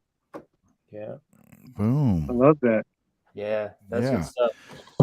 Make one Some of those. visuals like that for sale would be dope show. Yeah. Sweet, man. Sweet. If you guys want to check me out, you can find me at vibetribescribe.wordpress.com, Randy Sage on Facebook. Feel free to hit me up. You can start a deep discussion, dive deep on some stuff. Let me know. I'm always posting more blog articles on my site. And Indy and Gabe are also deep in the telegrams too. So check out Slick's Slick Dissident Telegram, and also Rising from the Ashes Telegram, where you can find those guys in there chatting. They Slick had a very interesting one recently with Cosmic Sojourner about shit that's way beyond my fucking brain. That was fun. We were just like hitting on all kinds of wild random material all in one session. It was a good old time. Solid. Yeah, but it was fascinating. Telegrams lately. I apologize, everybody. I keep losing my phone. That's catching up. I just did a guest appearance on the Mystic Crypto Ronin show with Khalil, and we went deep on some stuff, man, on some interesting stuff about Tartaria and the idea that a lot of cultures started in the Americas and came over to Europe and Africa from there, as opposed to the other way around that we're told. And we went into some really deep stuff on that. So you should get me on there, man. I'll set you guys all fucking straight. Yeah, we needed you on there, man. That would have been great. Next time. God damn it. Yeah. All right, fellas. I got a boogie. I'm heading over to Loco. I'll see you guys later. All right, catch you later. All right, excellent, man. Thanks, man.